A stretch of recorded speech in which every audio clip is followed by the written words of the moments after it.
देखो रिकॉर्डिंग का मैसेज क्या और स्क्रीन शेयर है। हाँ ma'am.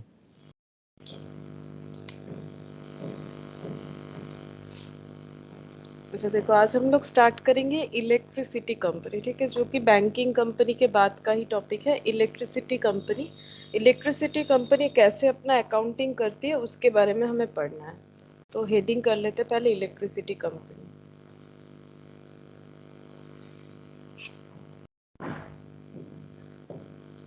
Accounting for electricity company.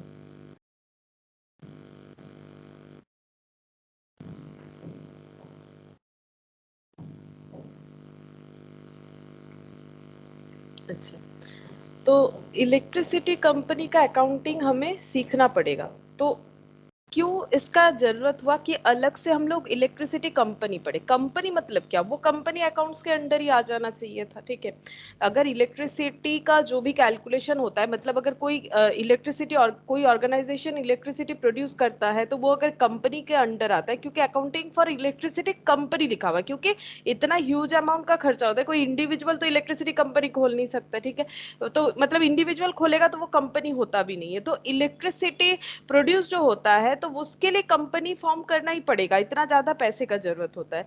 तो ये कंपनी अकाउंट्स के अंडर नहीं आता है, मतलब कंपनी अकाउंट्स का रूल्स रेगुलेशंस इस पे अप्लाई नहीं होता है। बट हाँ, फॉर्मेट स्ट्रक्चर वगैरह जो बैलेंस शीट का है, पीएल का है, मतलब बैलेंस शीट का जो है वो यही अप्लाई होता है। शेड्यूल 3 जो है वही अप्लाई होता है। बट इसका जो प्रोसेस है, मतलब जो इसका अकाउंटिंग प्रोसेस है वो एकदम एग्जैक्ट कंपनी अकाउंट्स की तरह नहीं होगा, मतलब इसका अपना रूल्स रेगुलेशंस होगा, ठीक है। लेकिन जो फॉर्मेट वगैरह है वो कंपनी अकाउंट्स की तरह ही होगा, शेयर कैपिटल वगैरह सब वैसा ही होगा। जैसे बैंकिंग का थोड़ा अलग था बट इसमें ऐसा नहीं होगा, ठीक है। अब इलेक्ट्रिसिटी कंपनी का क्या है, देखो इलेक्ट्रिसिटी जो है इसका अलग से अकाउंटिंग करने का क्यों जरूरत हुआ। सबसे पहला बात है कि ये हम लोगों का बेसिक नेसेसिटी है, या फिर ये क्या है, हम लोग का डेली लाइफ का बेसिक नेसेसिटी है, ठीक है। आज के डेट पे विदाउट इलेक्ट्रिसिटी हम लोग सोच भी नहीं सकते, ठीक है।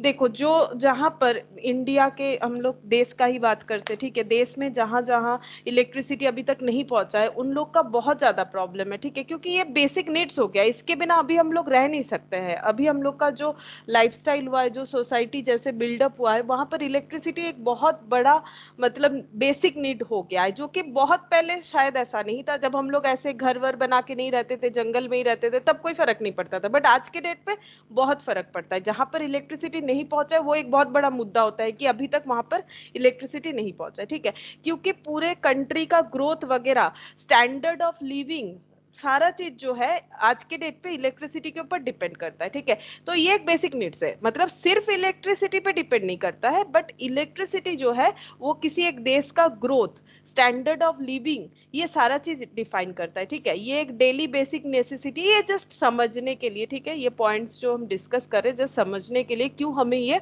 अलग से पढ़ना पड़ रहा है। ये क्या है, कंट्री का ग्रोथ कैसा है वो भी बताता है कि कितने जगह पे हमारा अभी तक इलेक्ट्रिसिटी नहीं पहुंचा। इससे हम लोग बोलेंगे कि हम लोग कितने पीछे हैं कि अभी तक हमारे हर जगह पे इलेक्ट्रिसिटी नहीं पहुंचा है। अगर ऐसा होता है तो कंट्री का ग्रोथ, ठीक है, standard of living, standard of living, ठीक है, ये भी डिपेंड करता है इलेक्ट्रिसिटी के ऊपर। स्टैंडर्ड ऑफ लिविंग क्या है, ये एक बेसिक नीड्स हो गया है, डेली लाइफ का एक नेसेसिटी हो गया। और जब डेली लाइफ का नेसेसिटी का बात आता है तो गवर्नमेंट उस चीज पे क्या करती है ना, बहुत ज्यादा कंट्रोल और रेस्ट्रिक्शन लगाती है, ठीक है। अगर डेली नीड्स का बात आता है वहां पर गवर्नमेंट कंट्रोलिंग आ जाता है। लेकिन ऐसा प्रोडक्ट, ऐसा गुड्स जिसपे जो डेली नीड्स नहीं है, जो सबका नीड्स नहीं है, लग्जरियस है, उस पे गवर्नमेंट कंट्रोल नहीं करना चाहती है। लेकिन जिसपे डेली नीड्स का बात आता है, जो सबका जरूरत है, उस पे गवर्नमेंट अपना कंट्रोल, रेस्ट्रिक्शन सब लगाता है, ठीक है। एज वेल एज ये भी देखता है कि जो कंपनी इलेक्ट्रिसिटी का काम करे, मतलब जो ऑर्गेनाइजेशन इलेक्ट्रिसिटी प्रोड्यूस करने के लिए आई है, वो फेलियर ना हो जाए, ठीक है, वो फेलियर ना हो जाए। क्योंकि इलेक्ट्रिसिटी देश के ग्रोथ के लिए एक बहुत ही इंपॉर्टेंट चीज है। तो मतलब गवर्नमेंट चाहती है कि जो कंपनी आ रही है इलेक्ट्रिसिटी प्रोड्यूस करने के लिए वो अपना बिजनेस चला सके, लॉस मेकिंग ना हो जाए, इसका ध्यान रखती है। और ये भी ध्यान रखती है कि कंज्यूमर को मतलब कम से कम कॉस्ट में ये दिया जा सके, क्योंकि सबका नीड है, तो सबका फाइनेंशियल कंडीशन तो बराबर नहीं, बट इलेक्ट्रिसिटी का नीड सबका है, ठीक है। लग्जरियस चीज जिनका फाइनेंशियल कंडीशन जैसा है वो वैसा खरीद लेंगे, बट बेसिक नीड्स का तो जरूरत सभी को है, ठीक है। अब इलेक्ट्रिसिटी जो है, जो प्रोड्यूस करिए कंपनियां, वो अगर नॉर्मल कंज्यूमर पे बहुत ज्यादा चार्ज करने लगेगी तो सबके लिए वो पे कर पाना पॉसिबल नहीं होगा। तब ये बेसिक नीड्स के जगह ये क्या हो जाएगा, लग्जरियस नीड्स हो जाएगा। जिनके पास ज्यादा पैसा है वही ले पाएंगे इलेक्ट्रिसिटी का फैसिलिटी, जिनके पास नहीं है वो नहीं ले पाएंगे। लेकिन गवर्नमेंट ऐसा नहीं चाहती है, क्योंकि ये हमारे लाइफ को इफेक्ट करता है, ठीक है। आज के डेट पे ये हमारे लाइफ को इफेक्ट करता है, तो गवर्नमेंट चाहती है कि हर एक जगह पे इलेक्ट्रिसिटी हो, सभी को इसका सुविधा मिले।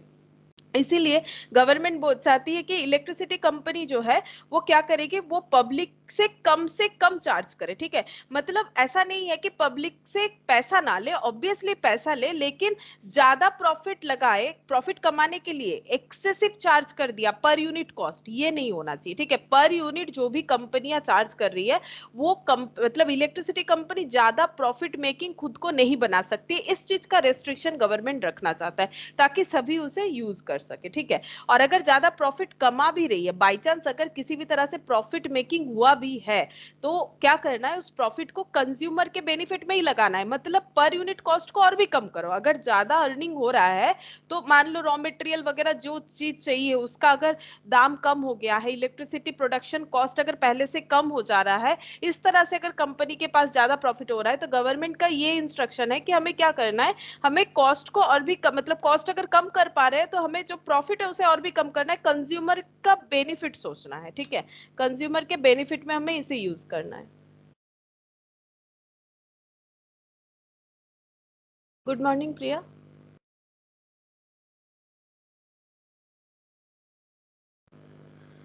अच्छा, देखो, तो यही जस्ट बेसिक सा बात बता रहे थे कि हाँ इलेक्ट्रिसिटी क्यों जरूरत है, ठीक है। तो गवर्नमेंट क्या करती है ना, गवर्नमेंट देखो ये मतलब ये जस्ट थोड़ा सा इंट्रो याद रखने के लिए, गवर्नमेंट क्या करती है, गवर्नमेंट अपना कंट्रोल, रेस्ट्रिक्शन,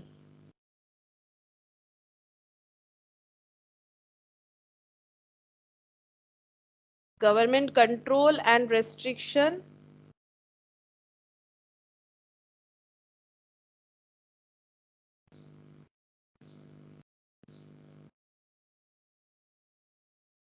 को क्या लिखे, मतलब ये बोलना चाह रहे हैं कि गवर्नमेंट अपना कंट्रोल और रेस्ट्रिक्शन जो है इलेक्ट्रिसिटी कंपनी पे अप्लाई करती है। Government control and restriction is applied, ऐसे लिख देते याद रखने के लिए, applied on electricity company. Government अपना कंट्रोल रेस्ट्रिक्शन भी रखती है इलेक्ट्रिसिटी कंपनी पे, क्यों, क्योंकि ये हमारा स्टैंड, ये देखो ये फोर्थ नंबर पॉइंट नहीं देखे, इसको हम ऐसे स्टार लगा देते, ठीक है। गवर्नमेंट अपना कंट्रोल रेस्ट्रिक्शन, क्योंकि ये तीनों पॉइंट एक जैसा है कि क्यों इलेक्ट्रिसिटी कंपनी हम लोग पढ़ रहे हैं, ठीक है। अच्छा, उसके बाद गवर्नमेंट क्या करती है, गवर्नमेंट क्या है अपना, गवर्नमेंट अपना हेल्प भी देती है, गवर्नमेंट हेल्प भी करती है, help electricity company, electricity company को हेल्प भी करती है, ठीक है। so that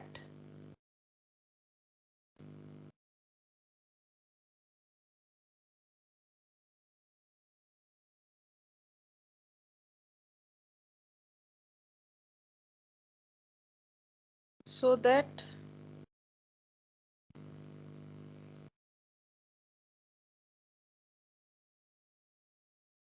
so that they, नहीं ऐसे नहीं, ऐसे लिखते हैं, गवर्नमेंट हेल्प इलेक्ट्रिसिटी कंपनी, अच्छा इलेक्ट्रिसिटी कंपनी को हेल्प करती है बाय प्रोवाइडिंग ग्रांट, लिख देते हैं, ठीक है, ग्रांट वगैरह प्रोवाइड करते हैं, by providing grant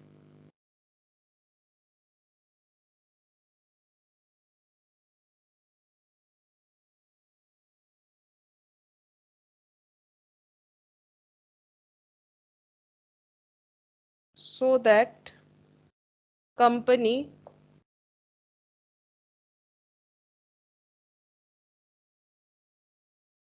don't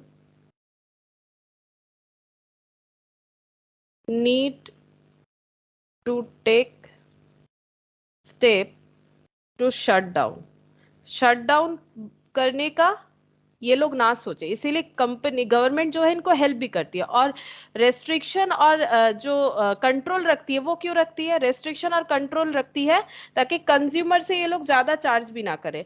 government also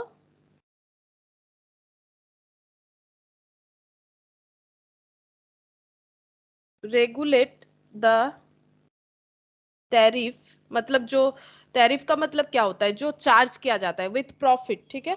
tariff charge from customer, charge from customer, so that they can't earn unlimited profit। जो चीज मैंने बोला वही बस लिखा दिया, ठीक है। ये नहीं भी लिखोगे तो भी चलेगा, जस्ट समझने के लिए, ठीक है। अनलिमिटेड प्रॉफिट नहीं अर्न कर सकता है इलेक्ट्रिसिटी कंपनी, क्योंकि ये बेसिक नीड्स है। बेसिक नीड्स के चीज को हम लोग हाई प्राइस नहीं कर सकते, इसीलिए गवर्नमेंट यहाँ पर अपना दिमाग लगा रही है। इस तरह के काम में गवर्नमेंट अपना दिमाग लगा रही है, इसलिए गवर्नमेंट अपना कंट्रोलिंग रेस्ट्रिक्शन वगैरह इस पे लगा रही है। पब्लिक से ये लोग प्रॉफिट अर्न नहीं कर सकता है, बहुत ज्यादा प्रॉफिट अर्न नहीं कर सकता है, ठीक है। और अगर किसी वजह से अगर प्रॉफिट हो भी रहा है तो उसे कंज्यूमर के बेनिफिट में ही लगाना है। कॉस्ट को अगर कम कर पा रहा है तो जो सेल प्राइस है उसे भी उन्हें कम करना पड़ेगा, ठीक है। अच्छा, अब ये जो है इलेक्ट्रिसिटी कंपनी जो है उसके लिए एक एक्ट बना हुआ है, ठीक है। बहुत सारा एक्ट बना था, और लास्ट अभी जो एक्ट चल रहा है that is electricity act 2003। Electricity act 2003 ये वाला हमें पढ़ना है। तो हम लोग जो अकाउंटिंग पढ़ेंगे वो इलेक्ट्रिसिटी एक्ट 2003 के हिसाब से ही पढ़ेंगे। तो यहाँ पर लिखते हैं electricity, the electricity act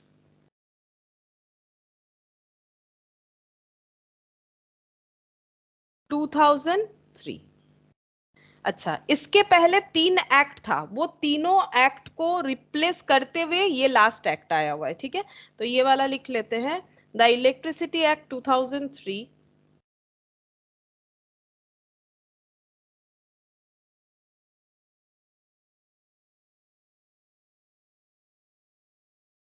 replaced following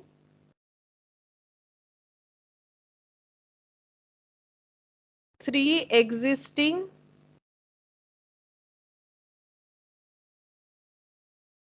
legislation, namely, ये तीनों एक्ट को रिप्लेस करते हुए ये वाला आया, ठीक है। तो ये एमसीक्यूज वगैरह में काम आएगा। द इंडियन इलेक्ट्रिसिटी एक्ट 1910, उसके बाद आया था द इलेक्ट्रिसिटी ब्रैकेट में सप्लाई एक्ट 1948 एंड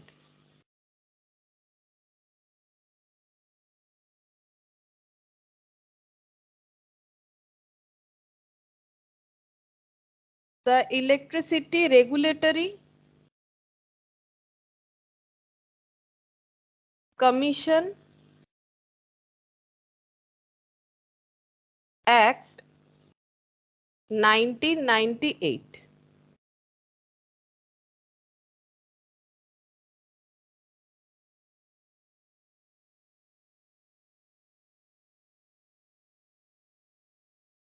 पूरे इंडिया में ही ये चलता है, ठीक है। पूरे इंडिया में ये चलता है।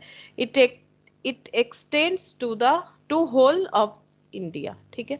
तो सबसे पहला एक्ट आया था 1910 में, जिसका नाम था इंडियन इलेक्ट्रिसिटी एक्ट। फिर आया 1948 में इंडियन इलेक्ट्रिसिटी ब्रैकेट में सप्लाई, यहाँ पर था द इंडियन इलेक्ट्रिसिटी। ये सब ना एमसीक्यू में आ जाता है। 1910 वाले का नाम क्या था, तो ये ध्यान में रखना चाहिए, ये था द इंडियन इलेक्ट्रिसिटी एक्ट 1910। फिर आया द इलेक्ट्रिसिटी ब्रैकेट में सप्लाई, इंडियन हट गया 1948। उसके बाद आया the electricity regulatory commission act 1998, और अभी जो चल रहा है द इलेक्ट्रिसिटी एक्ट 2003। 2003 करेंटली जो चल रहा है, the electricity act 2003।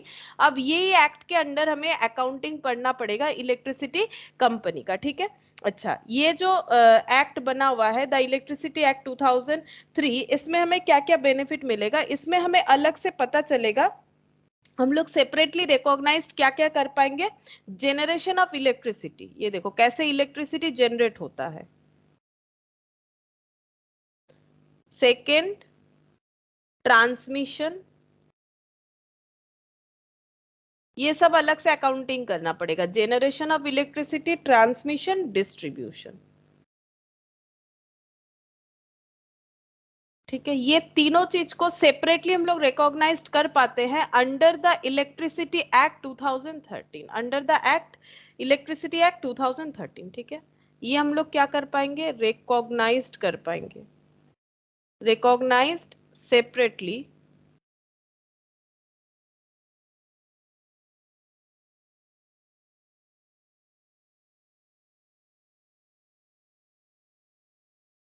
Under the electricity act 2003। ये देखो यहाँ पर लिखा हुआ है, the activities like generation, transmission and distribution of power have been separately identified, ठीक है। तो हम लोग अलग से आइडेंटिफाई कर पाएंगे ये तीनों चीजों को। ये इस एक्ट का मेन फीचर्स था, बहुत सारा फीचर्स है जिसमें ये मेन फीचर्स है। फीचर्स हमें याद रखने का वैसे जरूरत नहीं है, लेकिन ये अलग से फिर से 2003 वाला इसीलिए बनाया गया क्योंकि इसका जो सबसे स्पेशल फीचर्स है वो ये वाला है कि हम लोग यहाँ पर इलेक्ट्रिसिटी का जेनरेशन, इलेक्ट्रिसिटी का ट्रांसमिशन और डिस्ट्रीब्यूशन, ये तीनों चीज को अलग से रिकॉग्नाइज कर पाएंगे। इसके अलावा भी और कुछ देखो, यहाँ पर मेन फीचर्स बहुत सारा है। यहाँ पर पहले सेकंड क्या बोला है, द एक्ट, ये जो एक्ट है ये डी लाइसेंस कर दिया है किसको, पावर जनरेशन को कंप्लीटली। सिर्फ हाइड्रो पावर प्रोजेक्ट जो छोटा छोटा है, सर्टेन साइज का है, वो ही रखा हुआ है। बाकी सारे पावर जनरेशन का लाइसेंस को डी लाइसेंस कर दिया गया है इस एक्ट को लाके। 10% of the power supplied by suppliers and distribution to the consumer has to be generated using renewable and non conventional source of energy, ठीक है। इस तरह से बहुत सारा इस एक्ट के अंदर ये सारा जो फीचर्स है वो लाया गया है। Setting up state electricity regulation commission made mandatory, SERC जिसको बोलते हैं स्टेट इलेक्ट्रिसिटी रेगुलेटरी, इसे मैंडेटरी किया गया इस एक्ट के अंडर, ठीक है। Appellate tribunal to hear appeals against the decision of the CERC and SERC, ठीक है। ये सब के लिए मतलब एपिलेट ट्रिब्यूनल जो है वो रखा गया है ताकि इन सब का एपिल सुना जाए। उसके बाद यहाँ पर और भी कुछ बहुत सारे मेन फीचर्स दिए हुए हैं, तो फीचर्स हमें वैसे पूछा नहीं जाता है, ठीक है। मेन जो है जिसके वजह से हम लोग अकाउंटिंग करेंगे कि यहाँ पर हम लोग जेनरेशन, ट्रांसमिशन और डिस्ट्रीब्यूशन को सेपरेटली रिकॉग्नाइज कर सकते हैं, ठीक है। अब हमें पढ़ना पड़ेगा कि इलेक्ट्रिसिटी कंपनी जो है वो किस तरह से काम करती है। देखो जैसे हम लोगों ने बैंकिंग का पढ़ा था उसी तरह से इलेक्ट्रिसिटी कंपनी का जो मतलब प्रोसेस है वो कैसे होता है। सबसे पहले जो है इलेक्ट्रिसिटी जनरेट होता है, जनरेट किया जाता है, उसके बाद ही सप्लाई कर पाएंगे, ठीक है। यहाँ पर लिखते हैं जेनरेशन। जेनरेशन के बाद क्या किया जाएगा, ट्रांसमिशन, ट्रांसमिशन किया जाता है।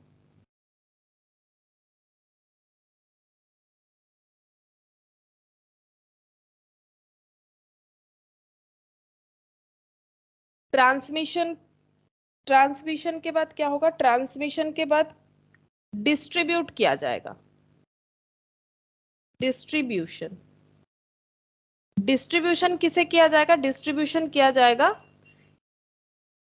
डिस्ट्रीब्यूटर कंपनी को, डिस्ट्रीब्यूटर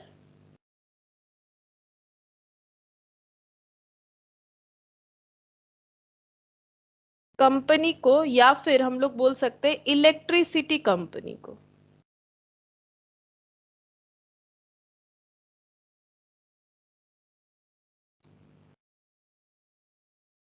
और ये किसे ट्रांसफर करेगी, कंज्यूमर्स को, ठीक है। तो देखो क्या पैटर्न है, पहले इलेक्ट्रिसिटी जनरेट होना चाहिए, ठीक है, ये मतलब ये तो प्रोसेस है ना, एक इलेक्ट्रिसिटी जनरेट होगा, फिर उसके बाद उसका ट्रांसमिशन होगा, ट्रांसमिशन करके वो डिस्ट्रीब्यूशन किया जाएगा, डिस्ट्रीब्यूशन किया जाता है डिस्ट्रीब्यूटर कंपनी या इलेक्ट्रिसिटी कंपनी के थ्रू से कंज्यूमर्स को डिस्ट्रीब्यूट किया जाता है, ठीक है।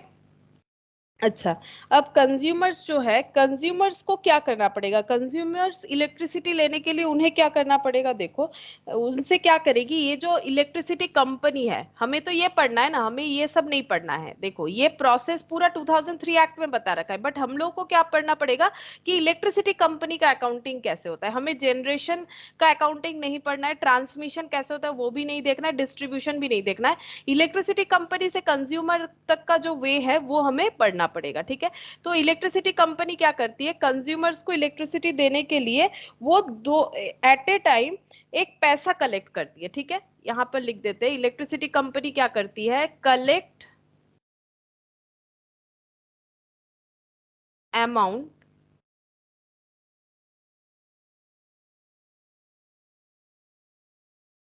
ऐसे लिखे collect one time amount, one time amount, one time amount, एक बार में कुछ पैसा चार्ज करती है, ठीक है, किस बात का वो भी लिख के दिखाते हैं, वन टाइम अमाउंट मतलब एक ही बार वो पैसा लिया जाएगा, ठीक है, उसके बाद नहीं लिया जाएगा, तो एक बार लिया जाता है, ऐसा दो दो तरह का खर्चे के लिए इलेक्ट्रिसिटी कंपनी किसी भी कंज्यूमर से वन टाइम एक पेमेंट रिसीव करती है, ठीक है। एक होता है सिक्योरिटी डिपॉजिट,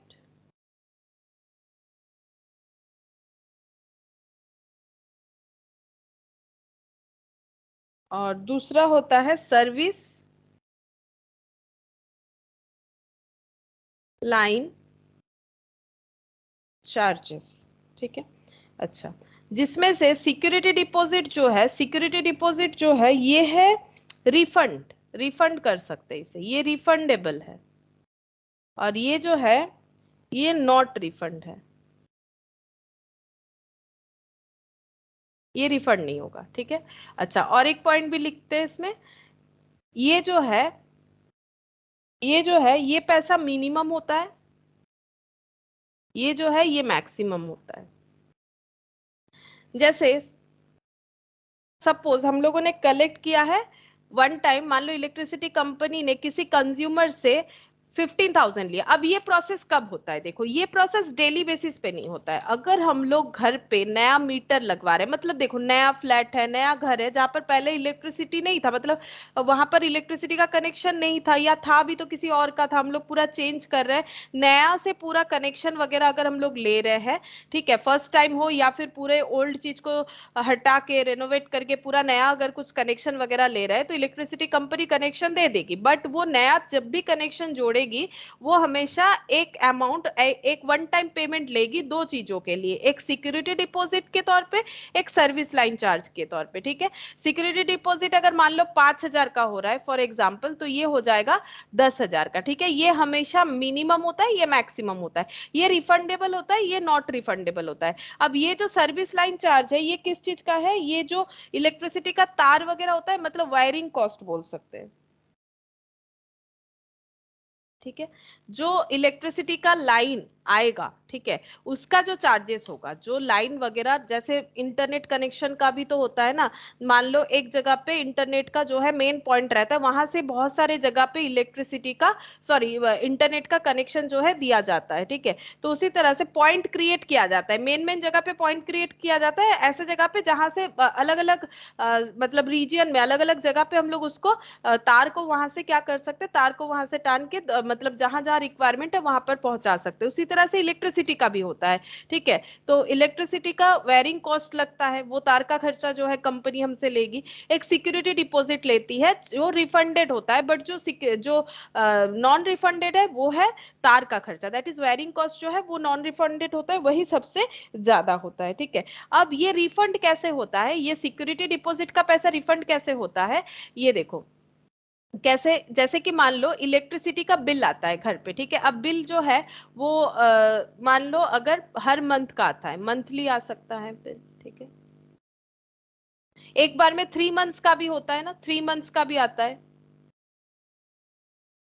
ठीक है, मंथली होता है, 3 मंथ्स का भी होता है। तो बिल अलग अलग तरीके से, अलग अलग कंपनी का जैसा पैटर्न है, जिस स्टेट में जैसा है उस पैटर्न से आता है। तो एक बार सोचो कि अगर मंथली बिल आ रहा है, तो मान लो बिल हुआ है सपोज 2000 रुपीज, ठीक है, मंथली बिल हुआ है 2000। तो क्या किया जाएगा, सिक्योरिटी डिपॉजिट से एक हिस्सा चार्ज किया जाएगा। मान लो कि सिक्योरिटी डिपॉजिट रिफंड किया जाएगा हर मंथ 10% करके। तो 5,000 का 10% कर लेंगे, 5,000 का 10% कितना होता है, 500 होता है। ठीक है, तो इलेक्ट्रिसिटी बिल अगर किसी का 2,000 हुआ है, वहां से 500 डिडक्ट करके यहाँ 1,500 का बिल भेजा जाएगा। इस तरह से इलेक्ट्रिसिटी का जो सिक्योरिटी डिपॉजिट का पैसा है ये रिफंड होते जाता है। ठीक है, मैंने बहुत ज्यादा बताया, कम कम करके रिफंड होता है।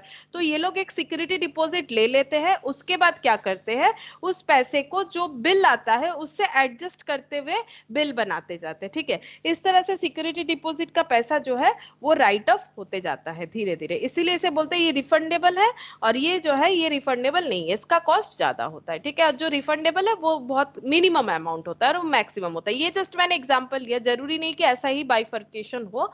ठीक है, बट ये ऐसे प्रोपोर्शन में होगा, ये मिनिमम और ये मैक्सिमम। और रिफंड इस तरीके से होता है, कोई पेमेंट वगैरह अलग से नहीं अकाउंट में जाएगा, जो इलेक्ट्रिसिटी का बिल बनेगा वहीं पर क्या हो जाएगा, डिडक्ट होते हुए बिल बनता है। तो इस पैटर्न में इलेक्ट्रिसिटी कंपनी जो है कंज्यूमर को जो है इलेक्ट्रिसिटी इस पैटर्न में सप्लाई करती है। अगर किसी को इलेक्ट्रिसिटी लेना है तो सबसे पहले उसे ये वन टाइम पेमेंट करना पड़ेगा दो चीजों का, एक सिक्योरिटी डिपॉजिट का, एक सर्विस लाइन चार्ज का। Service line charge non refundable होता है, और जो सिक्योरिटी डिपॉजिट है वो बिल के पैसे के साथ एडजस्ट कर दिया जाता है। ठीक है, अच्छा, अब इलेक्ट्रिसिटी कंपनी ये तो जो वायरिंग वगैरह दे रही है, ठीक है, लोगों को ये जो वायरिंग का जो खर्चा ले रही है, तो उसको तो पहले से ही ये सब फिक्स्ड एसेट खरीदना पड़ा होगा इलेक्ट्रिसिटी कंपनी को। तो पहले से ही, जैसे मान लो जो इंटरनेट का कनेक्शन देते हैं वो हमसे तार का पैसा जरूर लेते हैं, कि जितना लंबा तार टनेगा घर पे उतना हिसाब से वो पैसा ले लेते हैं, लेकिन उनको तो एक बार खरीदना पड़ रहा है वो सब फिक्स जो भी चीजें हैं। ठीक है, वो सब राउटर वगैरह अगर कोई दे रहे, जैसे जियो अपना एक राउटर भी देता है, तो वो सब तो उन्हें खरीदना पड़ रहा है। जब कस्टमर नीड करेगा कि हाँ मेरे घर पे ये लगा दीजिए इंटरनेट कनेक्शन, तो वो आके सारा चीज दे देते हैं, उसके बाद पैसा मिलता है, बट उनके पास पहले से अवेलेबिलिटी रहता है। तो जो जिसका ऑर्गेनाइजेशन है उसे अपना खर्चा करके फिक्स्ड एसेट तो खरीदना पड़ेगा। तो क्या करेगा, इलेक्ट्रिसिटी कंपनी अपना जो भी नीड है वो खरीद लेता है एज ए फिक्स्ड एसेट जो भी है, और उसे बैलेंस शीट में दिखा देता है। ठीक है, तो इलेक्ट्रिसिटी कंपनी अगर फिक्स्ड एसेट खरीदता है तो उसे कहाँ रिकॉर्ड करेगा, वो बैलेंस शीट में रिकॉर्ड करेगा। तो यहाँ पर लिख देते हैं, इलेक्ट्रिसिटी कंपनी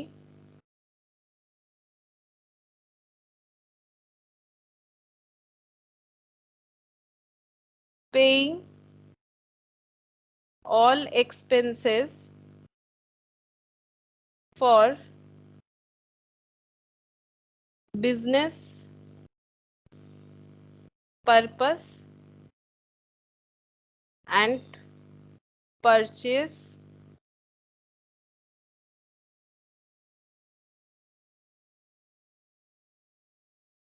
needed equipment, जो भी जरूरत है, and recorded as fixed asset, and recorded as fixed asset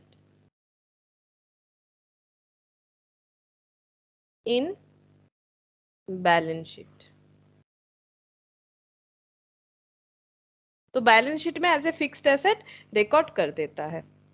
और कस्टमर से क्या रिकवर करता है, सिर्फ सर्विस चार्ज जो है ये कस्टमर से रिकवर करता है, सर्विस लाइन चार्जेस। ठीक है, ये जो ले रहा है ये तो रिटर्न कर देगा ना धीरे धीरे, तो रहा क्या उसके पास, बचा क्या, यही वाला सर्विस लाइन चार्जेस। और यहाँ पर लिख देते हैं रिकवर फ्रॉम कंज्यूमर, इसी के साथ लिख देते हैं recover from consumers only service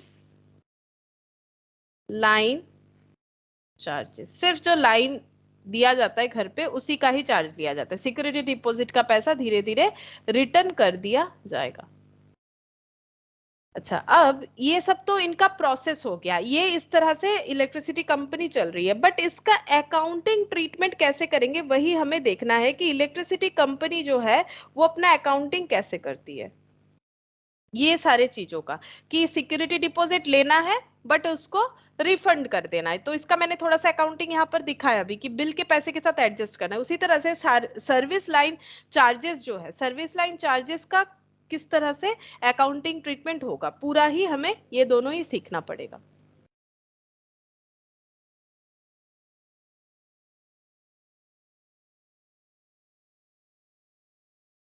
how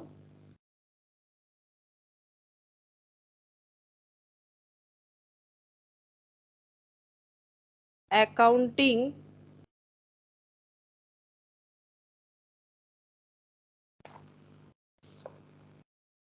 is done by electricity company।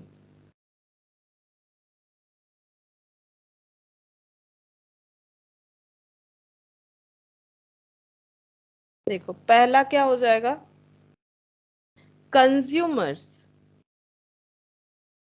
जो इलेक्ट्रिसिटी कंज्यूम कर रहा है,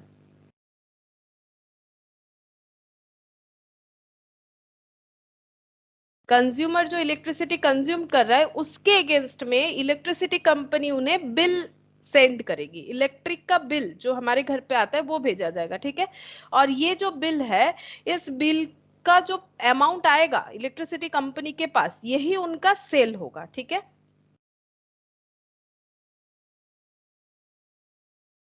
कलेक्शन ऑफ बिल मतलब जो बिल बन रहा है, कलेक्शन ऑफ बिल जो है वही है, that is, collection of bill जो होता है वही होता है, that is sale in respect of electricity company.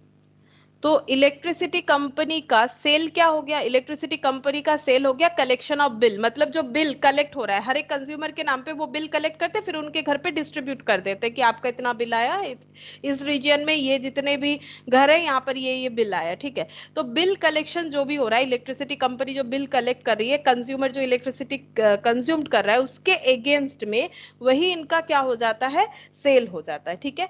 और सिक्योरिटी डिपॉजिट जो है ना, सिक्योरिटी डिपॉजिट, इस पे क्या देना पड़ता है इनको, ये रिफंडेबल है एज वेल एज इस पे इनको देना पड़ता है इंटरेस्ट ऑन सिक्योरिटी डिपॉजिट, क्योंकि ये तो लाइबिलिटी के तरह हो गया, लोन के तरह कि पैसा ले रखे हैं और बोले हैं बाद में रिफंड कर देंगे, तो सिक्योरिटी डिपॉजिट पे इंटरेस्ट देना पड़ता है, ठीक है।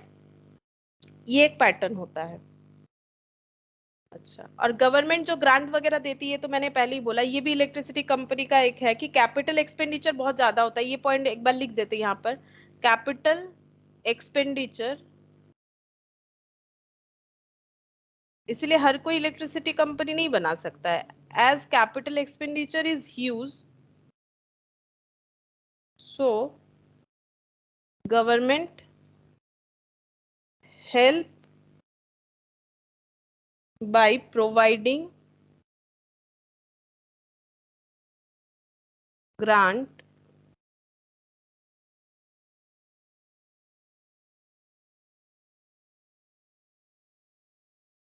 to electricity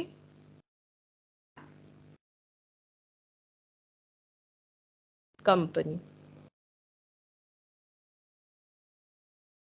अच्छा, अब इनका डेप्रिसिएशन चार्ज जो होगा, क्योंकि कैपिटल एक्सपेंडिचर बहुत ज्यादा है, ठीक है, कैपिटल एक्सपेंडिचर मतलब क्या, कैपिटल नेचर का प्रोडक्ट इन्हें ज्यादा खरीदना पड़ता है, तो कैपिटल एक्सपेंडिचर इतना ज्यादा है तो गवर्नमेंट से हेल्प मिल जाएगा, ठीक है। लेकिन जो डेप्रिसिएशन चार्ज होगा ना कैपिटल कैपिटल एसेट्स पे, ठीक है, कैपिटल एक्सपेंडिचर पे जो भी डेप्रिसिएशन चार्ज होगा उसका एक रूल्स है, ठीक है। वो नॉर्मल डेप्रिसिएशन की तरह नहीं है जैसे हम लोग कर रहे हैं, कि मैंने पहले ही बोला ना कि ये जो है इसका फॉर्मेट वगैरह कंपनी अकाउंट्स के साथ ही टैली करेगा, लेकिन इसका जो अकाउंटिंग प्रोसेस है इसमें कुछ कुछ इलेक्ट्रिसिटी कंपनी का अपना अप्रोच आ जाएगा। जैसे यहाँ पर जो डेप्रिसिएशन है उसके लिए ये वाला चार्ज, ये वाला रूल्स फॉलो होगा, central electricity regulatory commission, central electricity regulatory commission CERC, ठीक है। इन्होंने बता रखा है कि किस तरह से फिक्स्ड एसेट पे डेप्रिसिएशन चार्ज करना है, तो ये लिख लेते हैं। तो इनका डेप्रिसिएशन का प्रोसेस कैसे होगा देखो,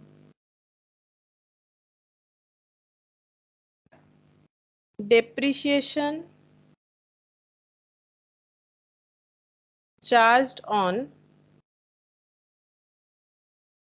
capital expenditure through CERC. CERC CERC का फुल फॉर्म भी लिख देते हैं, central electricity regulatory commission.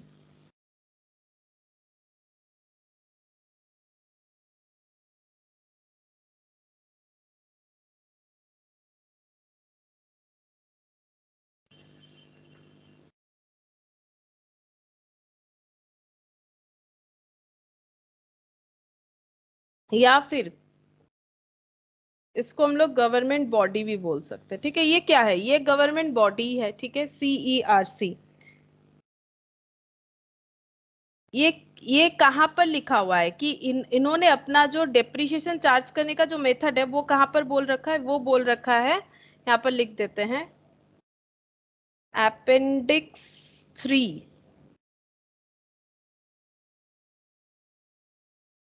depreciation charge on capital expenditure through CERC, that is Central Electricity Regulatory Commission, Appendix 3, notify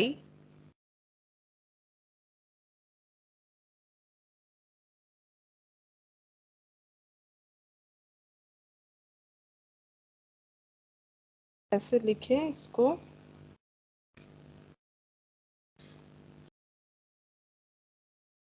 so depreciation charged on capital expenditure through CERC, that is Central Electricity Regulatory Commission, Appendix 3, ठीक है।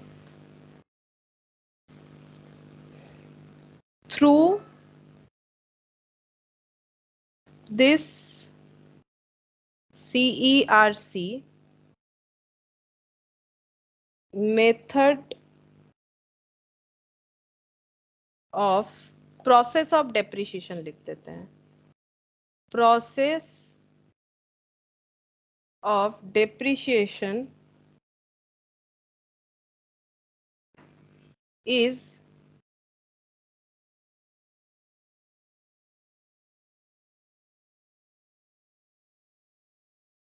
एक second ऐसे लिखो, through CERC it is notify how and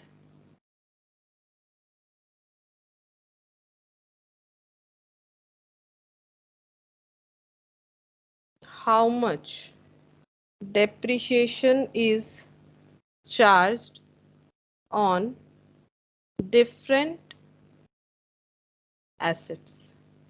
तो कितना और कैसे depreciation charge किया जाए उसके लिए अलग बॉडी बना हुआ है गवर्नमेंट का, CERC, ठीक है। इसके थ्रू से बताया जाएगा कि कैसे और किस तरह से डेप्रिसिएशन चार्ज कर सकते हैं, ठीक है। क्या क्या डेप्रिसिएशन का मतलब मेथड फॉलो होता है, जैसे कि मेथड ऑफ डेप्रिसिएशन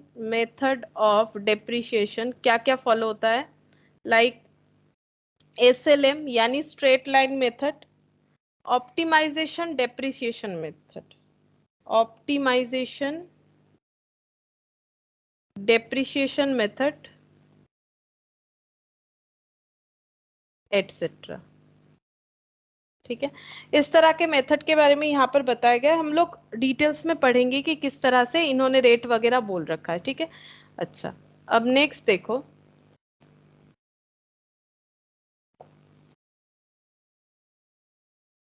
अगर और एक प्रोसेस यहाँ पर फॉलो होता है, 7th नंबर पॉइंट में लिखते हैं, इफ एनी लोन, अगर कोई लोन लिया गया है फिक्स्ड एसेट खरीदने के लिए, क्योंकि ह्यूज अमाउंट ऑफ एक्सपेंसेस है तो हो सकता है कि लोन का जरूरत हो, तो if loan taken to purchase fixed asset,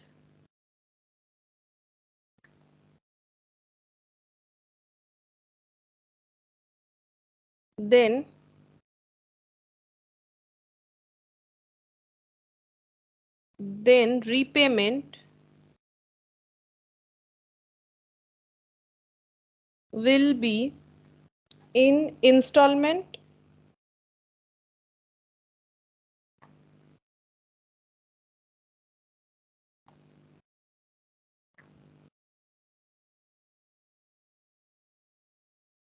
तब जो रीपेमेंट है वो इंस्टॉलमेंट में होगा, ठीक है, जो रीपेमेंट है वो इंस्टॉलमेंट में होगा। ये सारा पॉइंट हम लोग डिस्कस कर लेंगे, ठीक है।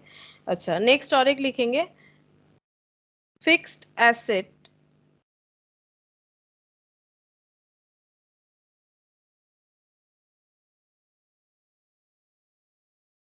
एडिशनल लिखना पड़ेगा, additional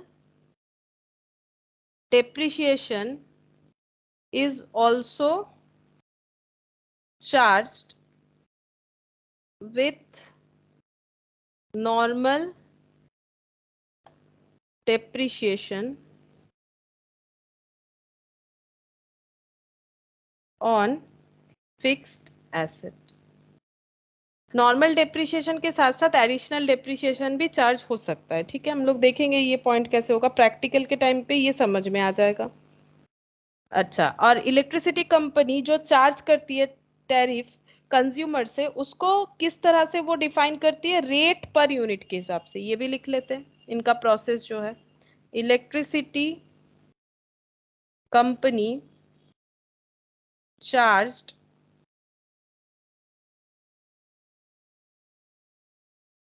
tariff from consumers,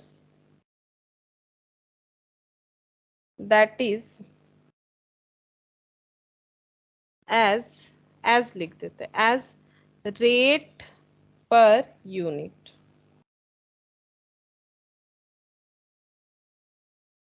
and this is regulate by government. और ये जो रेट है टैरिफ का, ये रेगुलेट करती है government, and it is regulated, ताकि ये हम लोगों से ज्यादा चार्ज ना कर सके। अच्छा, अब ये टैरिफ कैलकुलेशन में एक पॉइंट बताया गया है कि इलेक्ट्रिसिटी कंपनी का जो कैपिटल स्ट्रक्चर है वो कैसा होना चाहिए, ठीक है। Capital structure of electricity company, capital structure of electricity company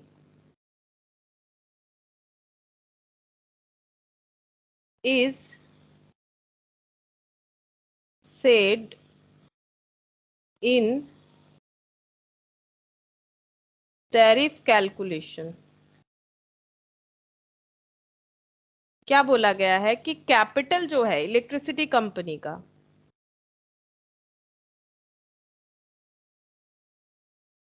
ये 30% हमेशा इक्विटी होना चाहिए और 70% जो है वो लोन होना चाहिए, ठीक है। अगर अगर ऐसा सिचुएशन हुआ कि इक्विटी 30% से ज्यादा है, ठीक है, यहां पर लिख देते हैं, if equity is more than 30%, then अगर 30% से ज्यादा है, लाइक 35% है इक्विटी, तो वो एक्स्ट्रा जो 5% है उसे डीम्ड लोन माना जाएगा। If equity is more than the 30%, then the extra amount is treated as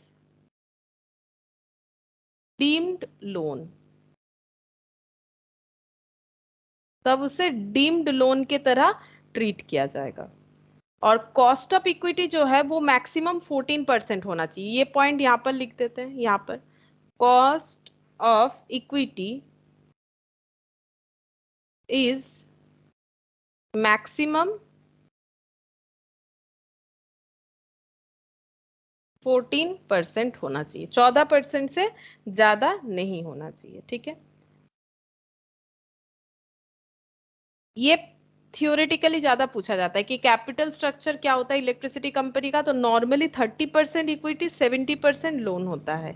लेकिन अगर इक्विटी 30% से बाई चांस ज्यादा है कैपिटल स्ट्रक्चर में, तो उतना एक्सेस अमाउंट को डीम्ड लोन माना जाएगा। और कॉस्ट ऑफ इक्विटी जो है वो मैक्सिमम 14% होना चाहिए, ठीक है। तो ये सब जो छोटा छोटा पॉइंट लिखवा रहे हैं, ये सब इंपॉर्टेंट इसीलिए है क्योंकि इससे हम लोग का क्या आ सकता है, इससे हम लोग का एमसीक्यू थ्योरी वगैरह आ सकता है, ठीक है।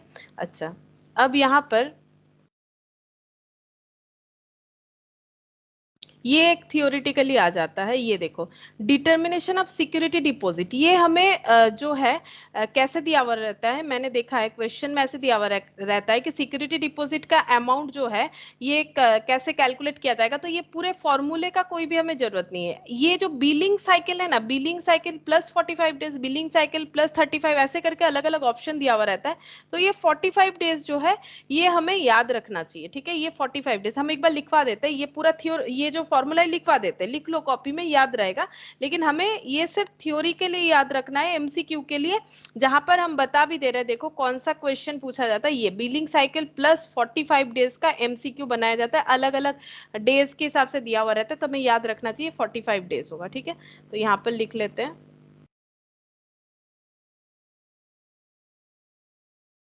Determination of security deposit. Security deposit का कितना अमाउंट लेना चाहिए किसी भी कंज्यूमर से, उसका कैलकुलेशन कैसे करती है इलेक्ट्रिसिटी कंपनी।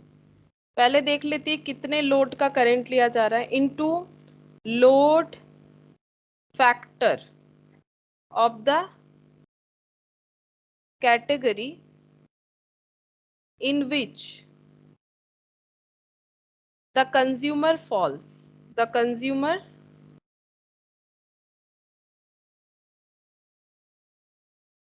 मतलब डोमेस्टिक करंट लिया हुआ है कि कॉमर्शियल लिया हुआ है, वो देखा जाता है। और कितना उसके लिए लोड, लोड होगा, सॉरी मैंने लोन लिख दिया, लोड, कितना लोड का करंट लिया जा रहा है, ये उससे उसके साथ मान लो कुछ भी एक लोड, जैसे मान लो 20 लोड का हो रहा है, तो अब ये जो कॉमर्शियल है उसके लिए अलग होता है फैक्टर, और जो डोमेस्टिक है उसके लिए अलग फैक्टर होता है, ठीक है। कॉमर्शियल मतलब जो फैक्ट्री वगैरह मशीन वगैरह चलता है उसके लिए, इनटू हो जाएगा बिलिंग साइकिल प्लस 45 डेज। ये वाला पॉइंट से ही एमसीक्यू बनता है, ठीक है। ये वाला पॉइंट हम यहाँ पर ऐसे करके आइडेंटिफाई कर देते हैं, इनटू करेंट टैरिफ, ठीक है। इसमें यही वाला पॉइंट स्पेशल है और कुछ नहीं।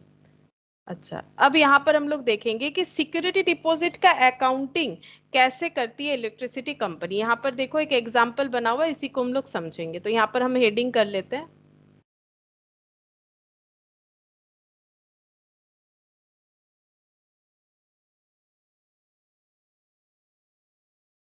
Accounting of security deposit and interest there on.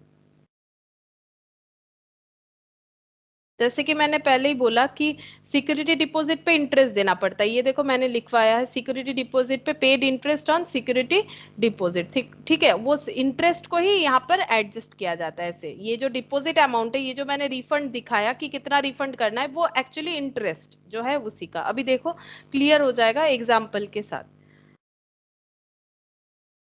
अच्छा, तो यहाँ पर देखो, सबसे पहले सपोज सिक्योरिटी डिपॉजिट जो है वो है 10 लाख रुपीज का, ठीक है। तो जैसे एग्जांपल है वही वाला, हम बुक वाला ही दिखाते हैं। अप्रैल 2013 में सपोज किसी ने क्या किया है, जो सिक्योरिटी डिपॉजिट दिया है इलेक्ट्रिसिटी का कनेक्शन लेने के लिए, तो हम यहाँ पर ट्रांजैक्शन लिखते हैं। ट्रांजैक्शन क्या होगा, on receipt of security deposit. अगर सिक्योरिटी डिपॉजिट जो है वो लिया जा रहा है, तो एंट्री क्या होगा, अगर सिक्योरिटी डिपॉजिट ले रहा है तो पैसा आ रहा है, इलेक्ट्रिसिटी कंपनी क्या एंट्री करेगी, सिक्योरिटी डिपॉजिट लिया है तो पैसा आएगा। जैसे मैंने यहाँ पर एग्जांपल लिया था कि 5,000 का सिक्योरिटी डिपॉजिट लिया, तो बैंक अकाउंट डेबिट हो जाएगा, ठीक है। और किस वजह से पैसा है, सिक्योरिटी डिपॉजिट, तो टू सिक्योरिटी डिपॉजिट लिख लेंगे, ठीक है। तो bank account debit to security deposit account, ठीक है। जैसे एग्जाम्पल जो है वही वाला लेते हैं। जैसे मान लो 10 लाख का सिक्योरिटी डिपॉजिट लिया है इलेक्ट्रिसिटी कंपनी ने, being security deposit receipt, being security deposit receipt, security deposit का पैसा मिल गया, ठीक है। सेकेंड, अब क्या करना पड़ेगा, अब सेकेंड यहाँ पर ले लेते हैं 31 मार्च, ठीक है। अब ईयर एंड हो गया, सिक्योरिटी डिपॉजिट का पैसा मिल गया, किसी ने इलेक्ट्रिसिटी का कनेक्शन लिया था, ठीक है। अब हम लोग यहाँ पर ले लेते हैं 2014 मार्च 31, 2 तारीख को किसी ने इलेक्ट्रिसिटी का कनेक्शन लिया था, ईयर एंड हुआ। अब कंपनी को क्या करना पड़ेगा, इलेक्ट्रिसिटी कंपनी को इंटरेस्ट ड्यू हुआ है, मतलब किसी से पैसा ले रखे हैं तो उस पे इंटरेस्ट तो बन रहा है ना, हम लोगों ने एडवांस ले रखा है डिपॉजिट के तौर पे, तो उस पे इंटरेस्ट देना पड़ेगा। ये इलेक्ट्रिसिटी कंपनी के अंडर ये रूल्स आ रहा है, तो फिर सारे साल में इंटरेस्ट ड्यू हुआ होगा, तो इसका जो ट्रांजैक्शन है वो किस चीज का बन रहा है, किस चीज के लिए हम लोग एंट्री कर रहे हैं। जैसे वहां पर एंट्री किया क्योंकि सिक्योरिटी डिपॉजिट का पैसा रिसिप्ट हुआ, यहां पर एंट्री किस बात का कर रहे हैं, on making provisions for interest accrued on security deposit. जो सिक्योरिटी डिपॉजिट पब्लिक से ले रखा है कंपनी ने, उस पे कंपनी उसको इंटरेस्ट देगी, तो इसका एंट्री क्या होगा, कंपनी को इंटरेस्ट देना पड़ेगा, तो इंटरेस्ट पहले ड्यू का एंट्री दिया जाएगा, ठीक है। तो इंटरेस्ट इसके लिए खर्चा हो जाएगा, तो interest expense account debit, electricity company के लिए इंटरेस्ट पे करना पड़ेगा, तो उसका इंटरेस्ट एक्सपेंस अकाउंट डेबिट हो जाएगा। और यहाँ पर एक्रू माने पहले ड्यू वाला एंट्री कर लेते, ठीक है। पे कर देने से टू बैंक हो जाएगा, हम लोग ड्यू वाला, एक्चुअली ये पे तो नहीं होगा, ये जो इलेक्ट्रिसिटी का बिल बनेगा उसके साथ एडजस्ट होगा, तो यहाँ पर लिखेंगे टू इंटरेस्ट एक्रूड, मतलब outstanding interest on security deposit.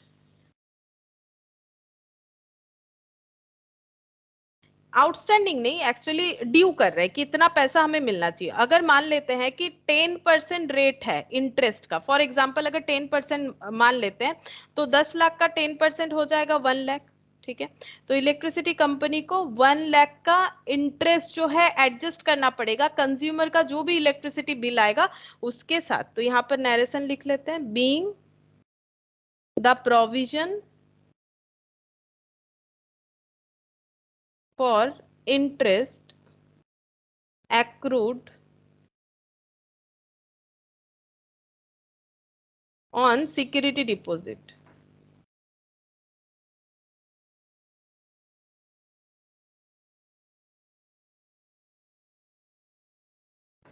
Made, ठीक है। तो सबसे पहले क्या हो जाएगा, पहले हम लोगों को पैसा लेना पड़ेगा डिपॉजिट का, ठीक है। और जो वायरिंग कॉस्ट है वो तो रिफंडेबल नहीं है, ठीक है, उसका भी हम लोग ट्रीटमेंट नहीं करें। अभी हम लोग देख रहे हैं कि सिक्योरिटी डिपॉजिट लेके उसका क्या होगा, सिक्योरिटी डिपॉजिट लेके उस पर इंटरेस्ट देना पड़ेगा।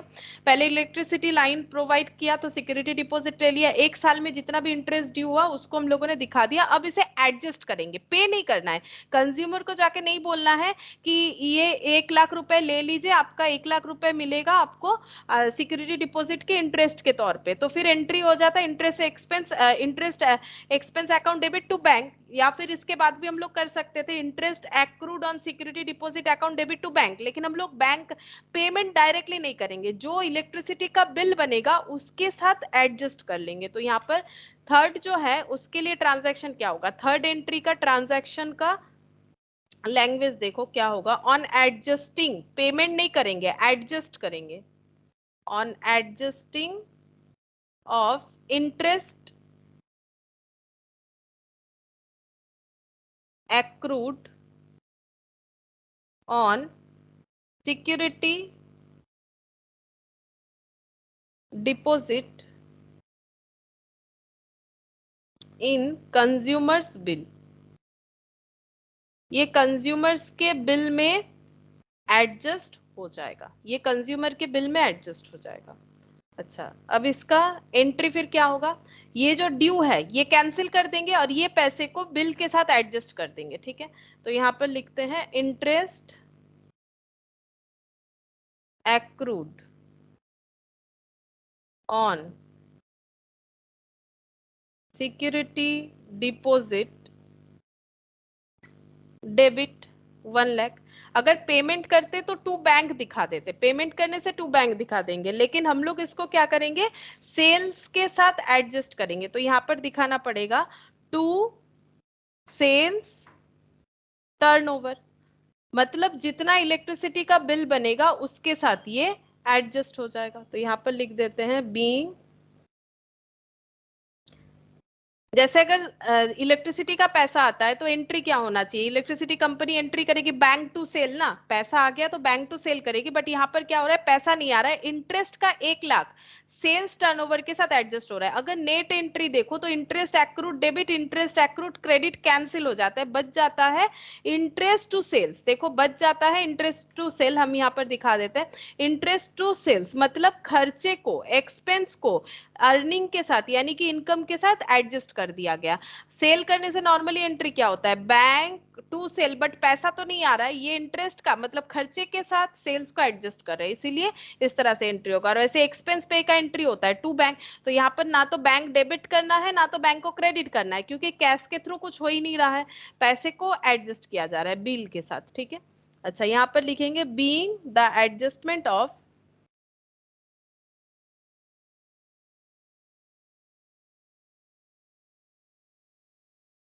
interest accrued on security deposit in consumers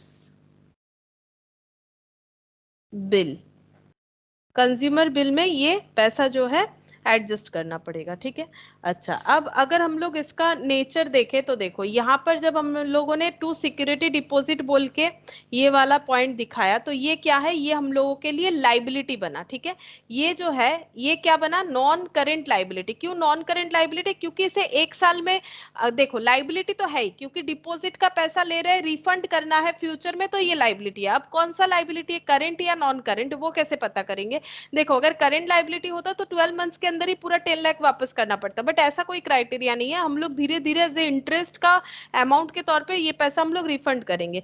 तो यहाँ पर ये जो है ये बन जाएगा नॉन करेंट लाइबिलिटी। अगर ये पूछ ले एमसीक्यू में तो हम लोग बता सकते हैं ये है नॉन करेंट लाइबिलिटी, इसका नेचर जो है नॉन करेंट लाइबिलिटी है, ठीक है। ये तो रियल अकाउंट हो गया, पैसा आया, ये नॉन करेंट लाइबिलिटी हो जाएगा। अच्छा, अब यहाँ पर जो इंटरेस्ट एक्सपेंस डेबिट किया इसको हमें कहाँ दिखाना चाहिए, ये हमें दिखाना चाहिए स्टेटमेंट ऑफ, ये तो एक्सपेंस है तो statement of profit and loss account में दिखेगा, ठीक है। ये जो पॉइंट है ये statement of profit and loss account में दिखेगा। और ये जो दिख रहा है इंटरेस्ट एक्रूड हुआ है, ठीक है, इंटरेस्ट जो एक्रूड हुआ है ये क्या है, ये करंट लाइबिलिटी है, इसको हम यहाँ पर लिखते हैं ये है करंट लाइबिलिटी, इतना अमाउंट करंट लाइबिलिटी है। देखो फिर ये नॉन करेंट क्यों बताया मैंने, देखो ये टोटल अमाउंट जो डिपॉजिट का मिलेगा वो नॉन करेंट लाइबिलिटी है, वो हमें पूरा पेमेंट 12 मंथ्स के अंदर नहीं करना है, बट जितना इस साल का इंटरेस्ट हुआ, 10 लाख डिपॉजिट लिया था और हम लोगों ने बोला इंटरेस्ट के हिसाब से हम लोग रिटर्न करेंगे, तो पहला अगर 10% रेट है फॉर एग्जाम्पल तो 1 लाख इंटरेस्ट बनता है, तो जो इंटरेस्ट पे करना है वो हम लोग का करेंट लाइबिलिटी बना, ठीक है। और इसे हमें क्या करना पड़ेगा, इस पैसे को एडजस्ट करना पड़ेगा सेल के साथ। ये जो पैसा है इसे हम लोग क्या करेंगे, एडजस्ट, यहाँ पर लिख देते हैं adjusted with sale amount, adjusted with sale, sale यानी जितने का बिल बना है, ठीक है। अच्छा, और जो बच जाएगा, देखो बच तो गया ना, 10 लाख में से 1 लाख एडजस्ट हो जाएगा, ठीक है, 10 लाख में से 1 लाख एडजस्ट हो गया, और जो बच गया उसे हम लोग क्या बोलेंगे, उसे बोलेंगे लाइबिलिटी। सॉरी, 10 लाख में से 1 लाख नहीं, मान लो ये थोड़ा सा गलत बता दिया मैंने, 10 लाख में से 1 लाख नहीं, इलेक्ट्रिसिटी बिल मान लो 1 लाख का नहीं बना है, ठीक है, बना है मान लो 80,000 का, तो फिर भी 20,000 बन गया जो एडजस्ट नहीं हुआ। मान लो इलेक्ट्रिसिटी का बिल बना 80,000, तो 1 लाख देना था, 80,000 इलेक्ट्रिसिटी का बिल बना, तो बाकी 20,000 जो है जो बच गया उसे भी हम लोग क्या बोलेंगे, उसे हम लोग लाइबिलिटी ट्रीट कर देंगे। तो यहाँ पर लिख देते जो बच गया वो लाइबिलिटी ही रह जाएगा, remaining balance known as liability, जो बच जाएगा उसे भी हम लोग लाइबिलिटी बोलेंगे, क्योंकि वैसे भी तो इसका नेचर लाइबिलिटी का ही है। तो पूरा अगर एडजस्ट नहीं हुआ, बाई चांस उतना इलेक्ट्रिसिटी बिल नहीं बना, उतना सेल्स नहीं बना, तो बाकी जो बचा हुआ अमाउंट है उसे हम लोग बोलेंगे liability.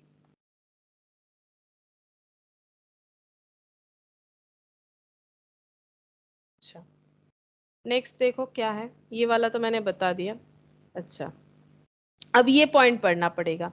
How to account for service line cum development charges receive from consumers accounting policy. देखो, दो पैसा हमें मिलता है, मैंने पहले ही बोला इलेक्ट्रिसिटी कंपनी कैसे काम करती है, ये सिक्योरिटी डिपॉजिट लेती है और सर्विस लाइन चार्जेस लेती है। तो सिक्योरिटी डिपॉजिट का अकाउंटिंग तो मैंने समझा दिया।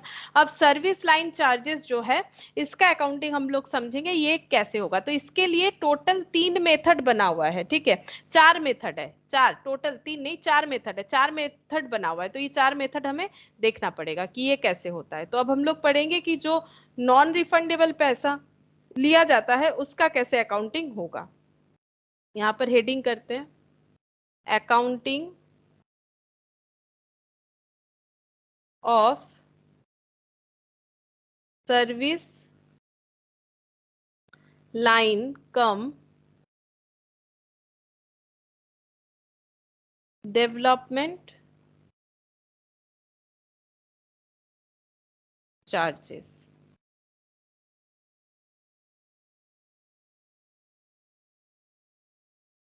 अच्छा, इसका अकाउंटिंग कितने तरह से किया जाएगा? 4 तरह से। अभी अभी हम लोगों ने देखा 4 मेथड है। पहला मेथड 1, मेथड 1 का रूल्स देखो क्या होगा। यहाँ पर क्या होगा, जो पैसा रिसीव किया जाएगा उसको हम लोग दिखाएंगे सोन एज लाइबिलिटी। पूरा लिख लेते फिर समझाते हैं। Shown as liability,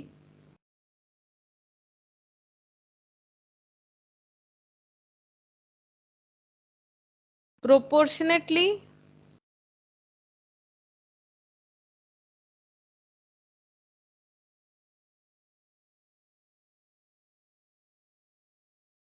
Son as income in statement of PL. इधर लिखते हैं in statement of profit and loss account.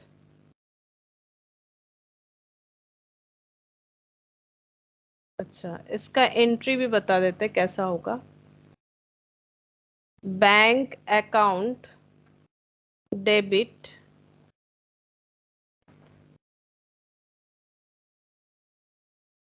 To capital service line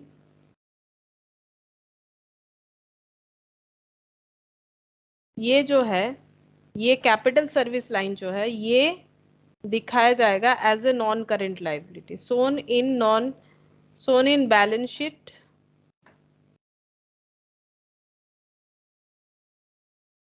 in liability side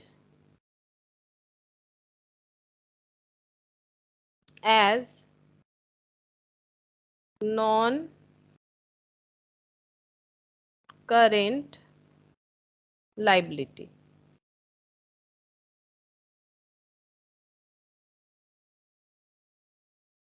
and written off gradually and written off gradually in profit and loss account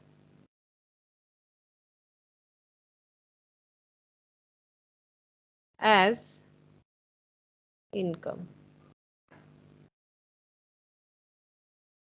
फिर next और एक entry होता है capital service line account debit to statement of PL. ठीक है, ये समझाएंगे। पहले सारा मेथड लिख लेते हैं, फिर method 2।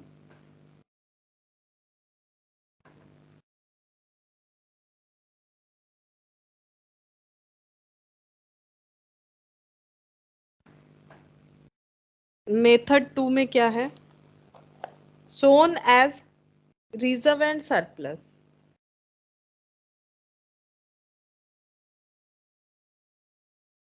As reserve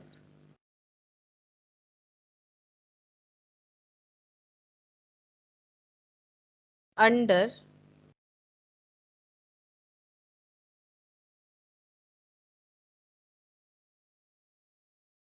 reserve and surplus. Shown as capital reserve लिखना पड़ेगा इसको। Shown as capital reserve in reserve and surplus, बस इसमें इतना ही है। फिर मेथड 3, मेथड 3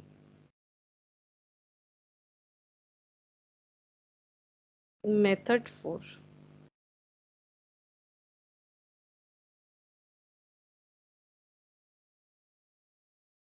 तो मेथड 3 में क्या होगा? मेथड 3 में क्या ट्रीट करना है? Capital reserve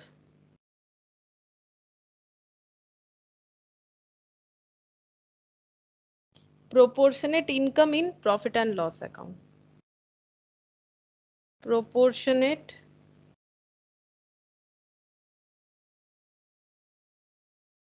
income in profit and loss account. अच्छा, मेथड 4 जो है, deduct from fixed asset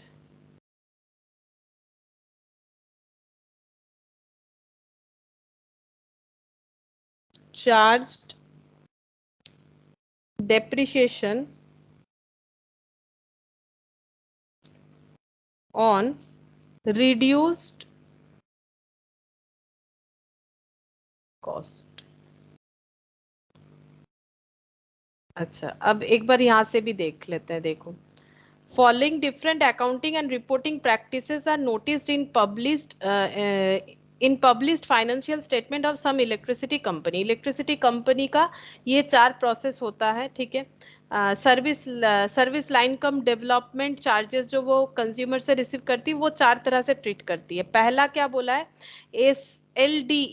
SLD का मतलब होता है सर्विस लाइन कम डेवलपमेंट का जो पैसा डिपॉजिट ले रही है electricity company, is accounted for as a liability and subsequently proportionate amount is transferred to the income statement during the expected life of the asset। ठीक है, तो ये देखो क्या बोला है। एसेट क्यों? क्योंकि वो जो वायर्स वगैरह दे रही है वो तो फिक्स्ड एसेट की तरह ही हुआ ना। हम लोगों को जो तार वगैरह मिलता है वो तो फिक्स्ड एसेट की तरह ही मिलता है। तो सर्विस लाइन चार्जेस जो है ये तो फिक्स्ड एसेट हो गया ना उनके तरफ से। तो ये कैसे डेप्रिसिएशन चार्ज करेगी? क्योंकि हम लोग थोड़ी ना इलेक्ट्रिसिटी का जो तार वगैरह लेते हैं उसका अकाउंटिंग हम लोग तो नहीं करते हैं। हमारा एसेट तो नहीं है, हम लोग तो सिर्फ पेमेंट कर रहे हैं उसे यूज करने के लिए, उसे खरीदा है। बट कंपनी को तो उसका जो मतलब डेप्रिसिएशन है वो चार्ज करना पड़ेगा फिक्स्ड एसेट पे। तो कंपनी 4 तरह से कर सकती है। पहला मेथड जो बताया कि सोन एज लाइबिलिटी, देखो मैंने यहाँ पर जिस्ट कर दिया, ये देखो ये सोन एज लाइबिलिटी यहाँ पर भी लिखा हुआ है, ठीक है। एंड सब्सिक्वेंटली प्रोपोर्शनेट, मतलब जो इलेक्ट्रिसिटी का जो वेयरिंग कॉस्ट जो है, इतना सारा वेयर जो खरीदा है उन्होंने, उसको पूरा लाइबिलिटी की तरह ट्रीट कर रहा है। क्योंकि ये पैसा तो कंज्यूमर से रिकवर करना है। तो जो पैसा मिला कंज्यूमर से वेयर देने का, तार देने का, जो भी पैसा कंज्यूमर से मिला उसको एज ए लाइबिलिटी ट्रीट कर दिया। उसके बाद प्रोपोर्शनेट अमाउंट जो है, जितना जितना डेप्रिसिएशन हो रहा है उतना उतना प्रोपोर्शनेट अमाउंट को ट्रांसफर कर दिया जाएगा इनकम स्टेटमेंट में डेप्रिसिएशन के हिसाब से। ये देखो मैंने वही लिखा है यहाँ पर, सोन एज लाइबिलिटी। पहला बात है, ये जो पैसा मिला इसे लाइबिलिटी ट्रीट करो, जैसे सिक्योरिटी डिपॉजिट को किया था सोन एज लाइबिलिटी। लेकिन उसके बाद क्या करना है? जितना डेप्रिसिएशन हो रहा है proportionately shown in income in statement of profit and loss account. उसके बाद प्रोपोर्शनेट अमाउंट जो है इनकम स्टेटमेंट में पीएल यानी स्टेटमेंट ऑफ पीएल यानी इनकम स्टेटमेंट में हमें दिखाना है। प्रोपोर्शनेट अमाउंट किस चीज का? डेप्रिसिएशन का। तो ये देखो, पहले पैसा रिसीव किया, bank account debit to capital service line, जैसे हम लोगों ने लिखा था bank account debit to security deposit. तो देखो कहाँ दिखाना है? ये capital service line shown in balance sheet in liability side as non current liability, non current liability के तरह ही इसे हमें शो करना है। And written off gradually in profit and loss account as income, और धीरे धीरे जब पैसा मतलब इसे एज ए इनकम हमें क्या करना पड़ेगा? राइट ऑफ करते जाना पड़ेगा। तब एंट्री क्या हो जाएगा? कैपिटल सर्विस लाइन डेबिट, जितना प्रोपोर्शनेट अमाउंट हम लोग का पीएल में चार्ज करना है उतना debit to statement of PL, जैसे हम लोगों ने यहाँ पर टू सेल्स किया था, सेल्स टर्नओवर, जस्ट उसी तरह से यहाँ पर दिखाना पड़ेगा स्टेटमेंट ऑफ पीएल बोल के, प्रॉफिट एंड लॉस में हमें इसे चार्ज करना पड़ेगा।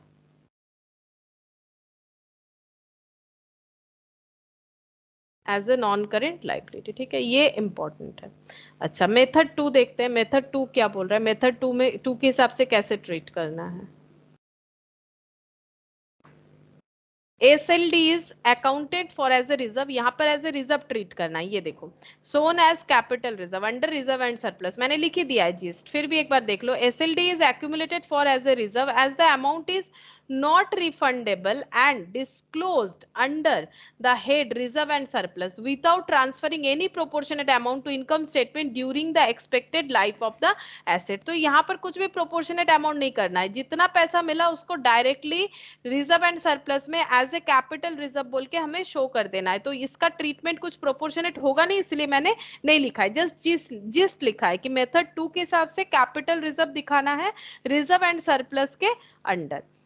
अब फिर अकाउंटिंग पॉलिसीज 3 क्या बोल रहा है, देखो, SLD is accounted for as a capital reserve. अच्छा, यहाँ पर थोड़ा सा मैंने गलत लिख दिया, यहाँ पर ये सिर्फ रिजर्व होगा, as reserve under reserve and surplus, मैंने यहाँ पर कैपिटल रिजर्व लिख दिया गलती से, इसे ठीक कर लो, और इसे कैपिटल रिजर्व दिखाना है, ये देखो, SLD is accounted as capital reserve as the amount is not refundable and subsequently proportionate amount is transferred to income statement during the expected life of the asset to match against depreciation on total cost of such asset। ठीक है, तो proportionate amount जो है इस case में income statement में transfer हो जाएगा, कितना proportionate amount, जितना depreciation होगा। ठीक है, और फोर्थ नंबर देखो यहाँ पर, SLD is accounted for as a reduction in the cost of non-current asset and depreciation is provided on such reduced cost। बोल रहा है कि रिडक्शन जो होगा, SLD is accounted for as reduction in the cost of non-current asset, जो non-current asset है यानी fixed asset है, उस पे डेप्रिसिएशन चार्ज किया जाएगा, एंड डेप्रिसिएशन जो रिड्यूस्ड कॉस्ट होगा एसेट का उस पे डेप्रिसिएशन चार्ज किया जाएगा, डिडक्ट फ्रॉम फिक्स्ड एसेट, ये फिक्स्ड एसेट से डिडक्ट कर दिया जाएगा, ये जो चार्जेस रिसीव हो रहा है उसको फिक्स्ड एसेट से डिडक्ट कर दिया जाएगा, और डेप्रिसिएशन चार्ज किया जाएगा वो रिड्यूस्ड अमाउंट ऑफ कॉस्ट के ऊपर। ठीक है, अच्छा, ये चार मेथड ये थियोरेटिकली आ सकता है। अब यहाँ पर प्रोसेस बताए, देखो इस प्रोसेस को यहाँ पर अकाउंट करके दिखा दिया है, जैसे अभी थोड़ी देर पहले हम लोगों ने देखा था वही वाला, यहाँ पर मैंने ऑलरेडी लिख के दिखाया भी है, ये देखो इस तरह से चार्ज होगा। यहाँ पर बैंक अकाउंट डेबिट हम फिर से एक बार दिखा देते, ये वाले मेथड को यहाँ पर लिख के दिखा देते, देखो कैसे चार्ज होगा। ये हो गया अकाउंटिंग ट्रीटमेंट ऑफ, यहाँ पर लिख देते हैं, ये जो है मेथड वन जो है ये यहाँ तक ही कंप्लीट है, ये जस्ट मैंने पूरा समझाया था कि कैसे ट्रीट होगा अगर प्रोपोर्शनेटली ट्रीटमेंट होता है, उसका पूरा यहाँ पर एग्जांपल से बना हुआ है, वही हम दिखा देते हैं। देखो, अकाउंटिंग ऑफ सर्विस लाइन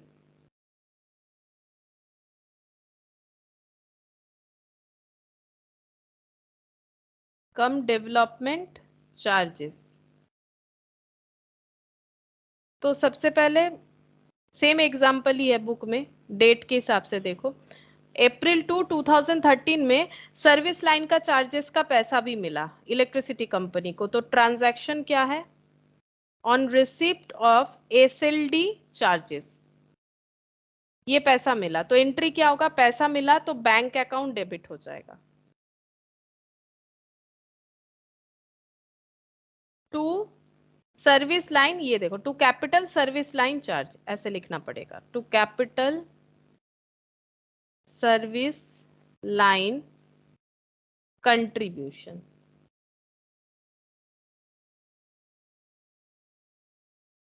ये 10 लाख से ही कर देते हैं डेबिट, जैसे पहले वाले क्वेश्चन का एग्जांपल था वैसे ही बना हुआ है, तो इसका नरेशन लिखना चाहिए, being the SLD charges receipt, जिस तरह से हम लोग को सिक्योरिटी डिपॉजिट मिला था। सेकंड हम लोग लिखेंगे ऑन ट्रांसफर, अगर ट्रांसफर हो रहा है तो of proportionate amount,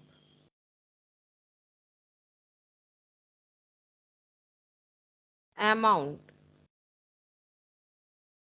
to income statement.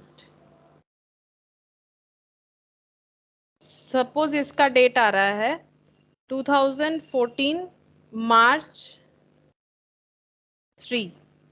31st होगा, मार्च 31st होगा। तो ये ट्रांसफर हो जाएगा capital service line contribution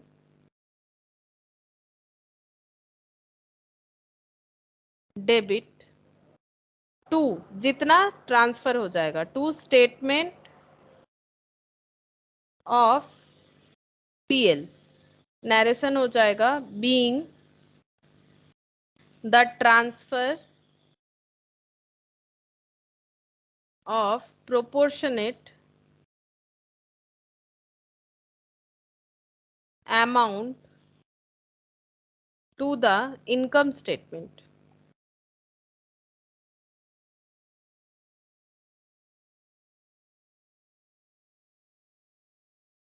1 lakh अगर 10% ट्रांसफर कर रहे हैं, ठीक है, जितना डेप्रिसिएशन होगा उतना प्रोपोर्शनेट अमाउंट। सपोज डेप्रिसिएशन हुआ 10%, तो 10% का मतलब 10 लाख का 10%, तो 1 लाख हो गया। 10 लाख का हम लोगों ने वायरिंग कॉस्ट लगाया था किसी कंज्यूमर पे, तो उस पे डेप्रिसिएशन हो रहा है 10% के हिसाब से 1 लाख, तो 1 लाख ही हम लोग स्टेटमेंट ऑफ पीएल में चार्ज कर देंगे, ठीक है, जिसे हम लोग बोल रहे हैं प्रोपोर्शनेट अमाउंट। प्रोपोर्शनेट का मतलब ये होता है मेथड 2 में ऐसा कुछ नहीं होगा, मेथड 1 में भी होगा, मेथड 3 में भी होगा, मेथड 4 में भी होगा। मेथड 2 में सिर्फ हमें एज अ रिजर्व जो है रिजर्व सरप्लस के अंडर शो कर देना है और कुछ नहीं करना है, ठीक है। अच्छा, नेक्स्ट हमें ट्रीटमेंट पढ़ना पड़ेगा कि जो ग्रांट रिसिप्ट होता है गवर्नमेंट के तरफ से, ठीक है, उसका ट्रीटमेंट क्या होगा अंडर APDRP, ठीक है। ये वाला हम लोग पढ़ेंगे कि रेट क्या क्या होगा, ग्रांट का ट्रांसफर कैसे कैसे करना पड़ेगा। तो देखो नेक्स्ट हम लोग पढ़ेंगे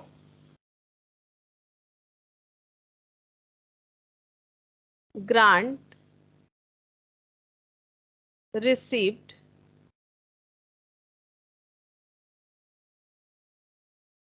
from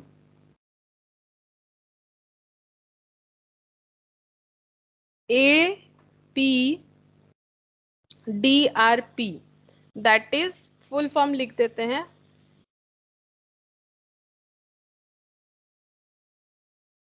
accelerated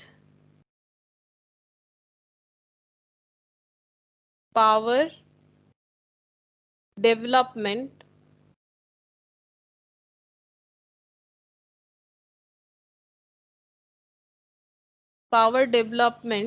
and reform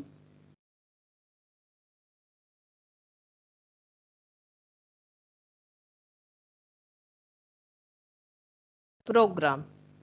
full form ये है। अकाउंटिंग ट्रीटमेंट क्या होगा, ग्रांट का ट्रीटमेंट क्या करना है। ग्रांट को हमें दिखाना है, यहाँ पर लिख देते हैं सोन एज कैपिटल रिजर्व। अगर गवर्नमेंट से कोई भी ग्रांट वगैरह मिलता है तो उसको कैपिटल रिजर्व ट्रीट करना पड़ेगा। उसके बाद amount proportionate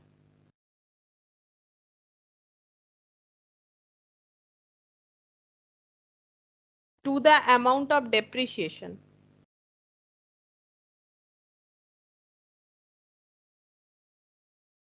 will be taken to the statement of PL।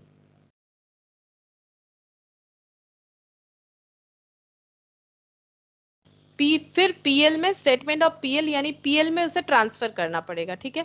जितना पैसा मिलेगा ग्रांट पे, ठीक है, उसके लिए हम लोगों ने जो भी एसेट खरीदा है उस एसेट का प्रोपोर्शनेट डेप्रिसिएशन जितना होगा उतना प्रोपोर्शनेट अमाउंट हर बार पीएल में ट्रांसफर करना पड़ेगा। ये देखो लिखा हुआ है grant receipt under APDRP of the ministry of power government of India, ठीक है, ये पूरा लिखा हुआ है APDRP।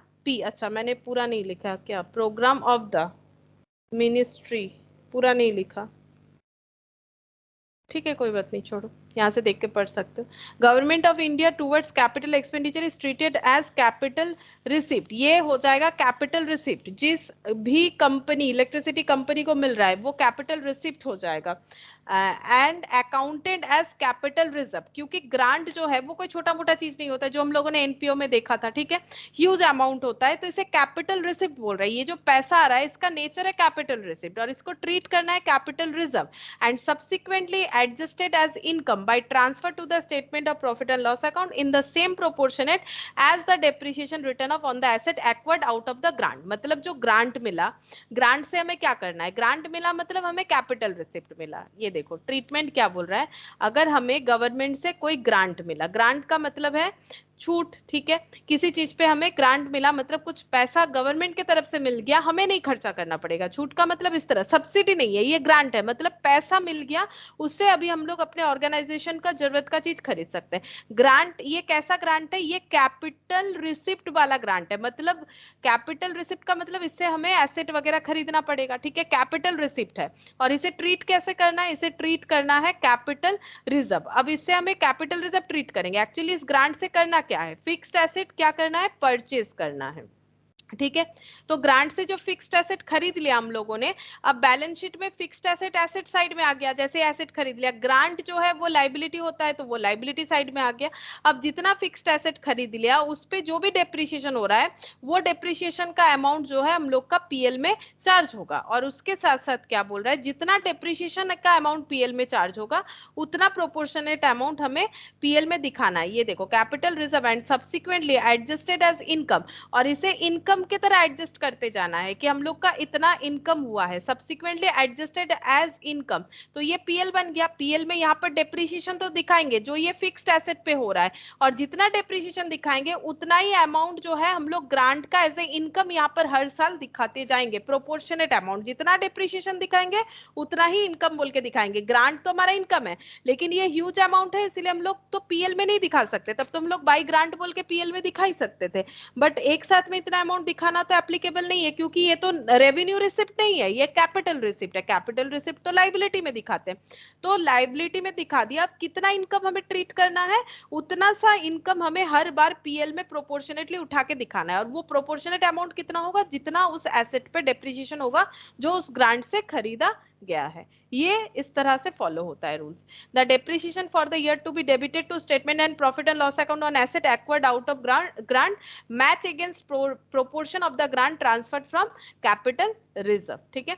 तो इतना ही, जितना डेप्रिसिएशन जाएगा उतना ही मैचिंग करके यहाँ पर इनकम स्टेटमेंट में हम लोग इनकम बोल के रिकॉग्नाइज कर देंगे ग्रांट का उतने अमाउंट को। तो ये है प्रोसेस, इस तरह से होगा।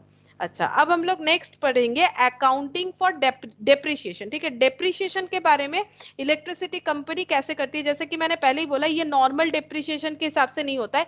सीईआरसी जो है ये डिसाइड करते हैं कैसे डेप्रिसिएशन लगेगा। ये मैंने स्टार्टिंग में ही आज बताया है, कहाँ पर तो बताया था कि इलेक्ट्रिसिटी कंपनी का जो डेप्रिसिएशन का प्रोसेस है वो सीईआरसी जो है वो बताता है। यहीं पर कहीं लिखा होगा, ये देखो फोर्थ पॉइंट में, depreciation charge on capital expenditure through CERC, that is central electricity regulatory commission और गवर्नमेंट बॉडी, अपेंडिक्स 3 यहाँ पर बताया हुआ है। Through this CERC it is notify how and how much, ठीक है, कैसे और कितना डेप्रिसिएशन चार्ज करना है। तो वो अभी हम लोग देखेंगे कि कैसे और कितना डेप्रिसिएशन चार्ज करना पड़ेगा।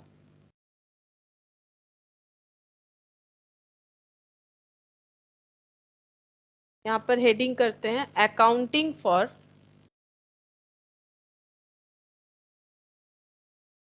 Depreciation regulated by CERC, that is Central Electricity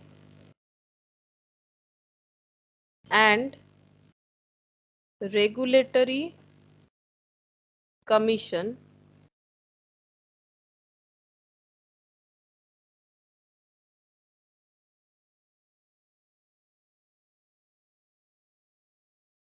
ये देखो यहाँ पर लिखा हुआ है CERC, central electricity regulatory commission, ठीक है।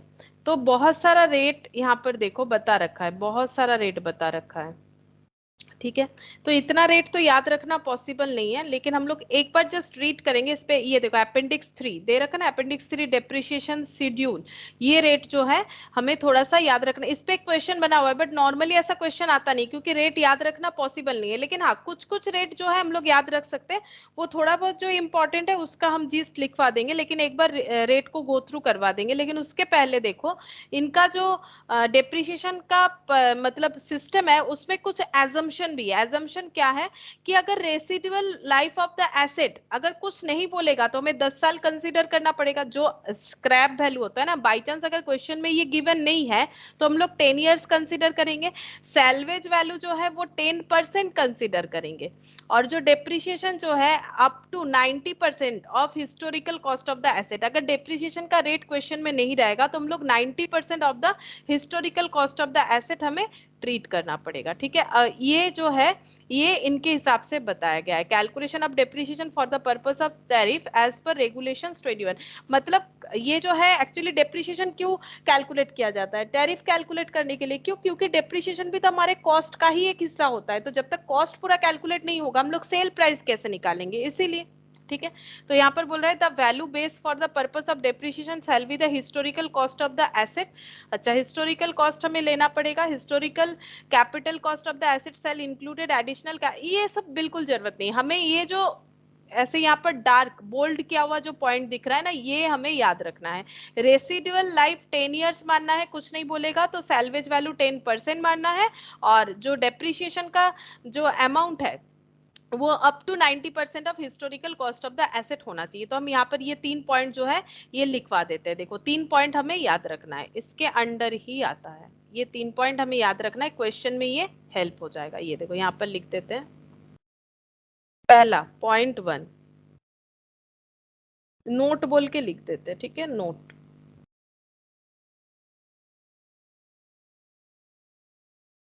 The residual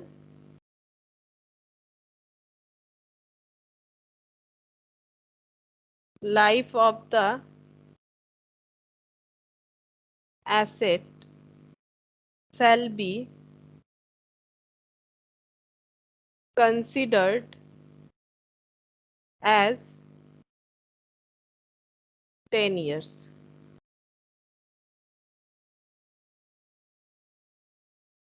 The salvage value of the asset shall be considered as 10%। अगर कुछ नहीं बोलेगा तो ये हमें assumption लेना है। और depreciation shall be allowed up to maximum 90% of the historical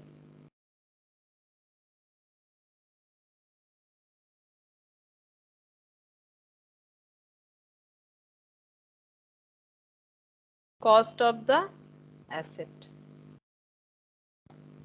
ये अजम्पशन हमें लेना है अगर क्वेश्चन कुछ स्पेसिफाई नहीं करेगा। अब कुछ रेट है डेप्रिसिएशन शेड्यूल के हिसाब से जो हमें याद रखना चाहिए, तो वो हम लिखवा देते हैं, बाकी एक बार पूरा गो थ्रू करवा देंगे। Depreciation schedule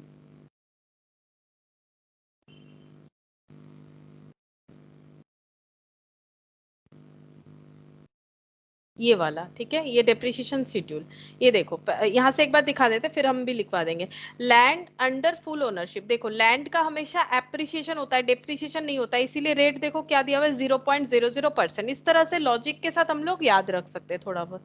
land under lease, अगर लीज पे लैंड लिया हुआ है तो 3.34%। Building and civil engineering works other than kachcha road 3.34%, दोनों का ही सेम है।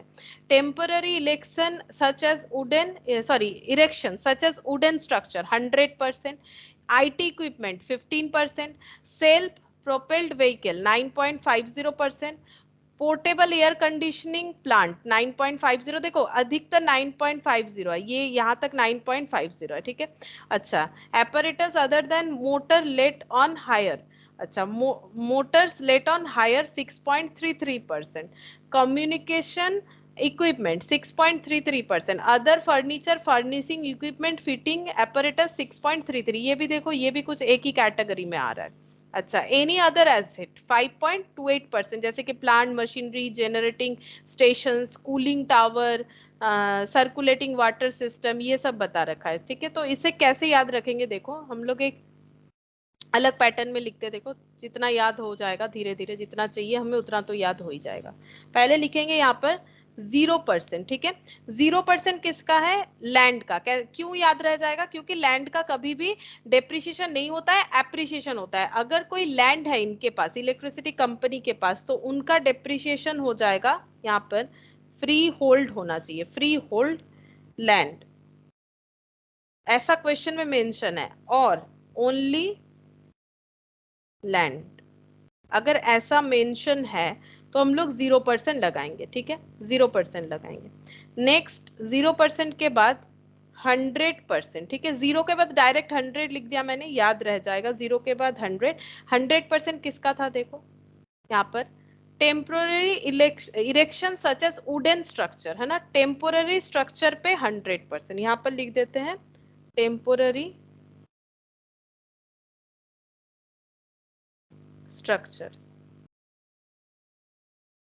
मतलब जो लाइफ टाइम के लिए नहीं सोचा गया है। टेम्पोररी कोई भी स्ट्रक्चर, वुडन स्ट्रक्चर वगैरह बना हुआ है तो उस पे हो जाएगा 100%। तो 0, 0 के बाद 100, फिर यहाँ पर लिखते हैं 15%। देखो 15% पे क्या क्या था, 15% पे एक ही है आईटी इक्विपमेंट। ठीक है, एक लौता ही है बस, और कुछ नहीं है, आईटी इक्विपमेंट, आईटी इक्विपमेंट।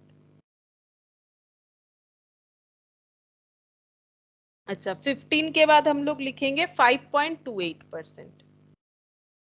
ये देखो किस पे है, 5.28।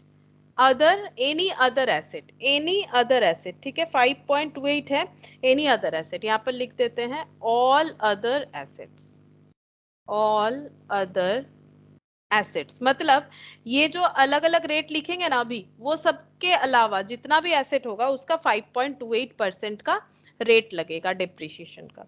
अच्छा, इसके बाद 3.34%, 3.34%, 3.34% का क्या क्या है, दो चीज है। ठीक है, एक तो है टेम्पोररी, नहीं ये वाला, building and civil engineering works other than kachcha road, और ये वाला लैंड अंडर लीज। ठीक है, तो यहाँ पर हम लिख देते हैं, इसका जिस्ट बना देते हैं। ठीक है, building comma lease hold land. अगर लीज लिया हुआ है तो 3.34%, 3.34%। 9.50%, देखो ये किस पे है 9.50, ये तीन चीजों पे है। ठीक है, self propelled vehicle, portable air conditioning plant, apparatus other than motors let on hire. ठीक है, तो इसका जिस्ट हम लोग क्या लिखेंगे, इसका जिस्ट लिख लेते हैं व्हीकल, पोर्टेबल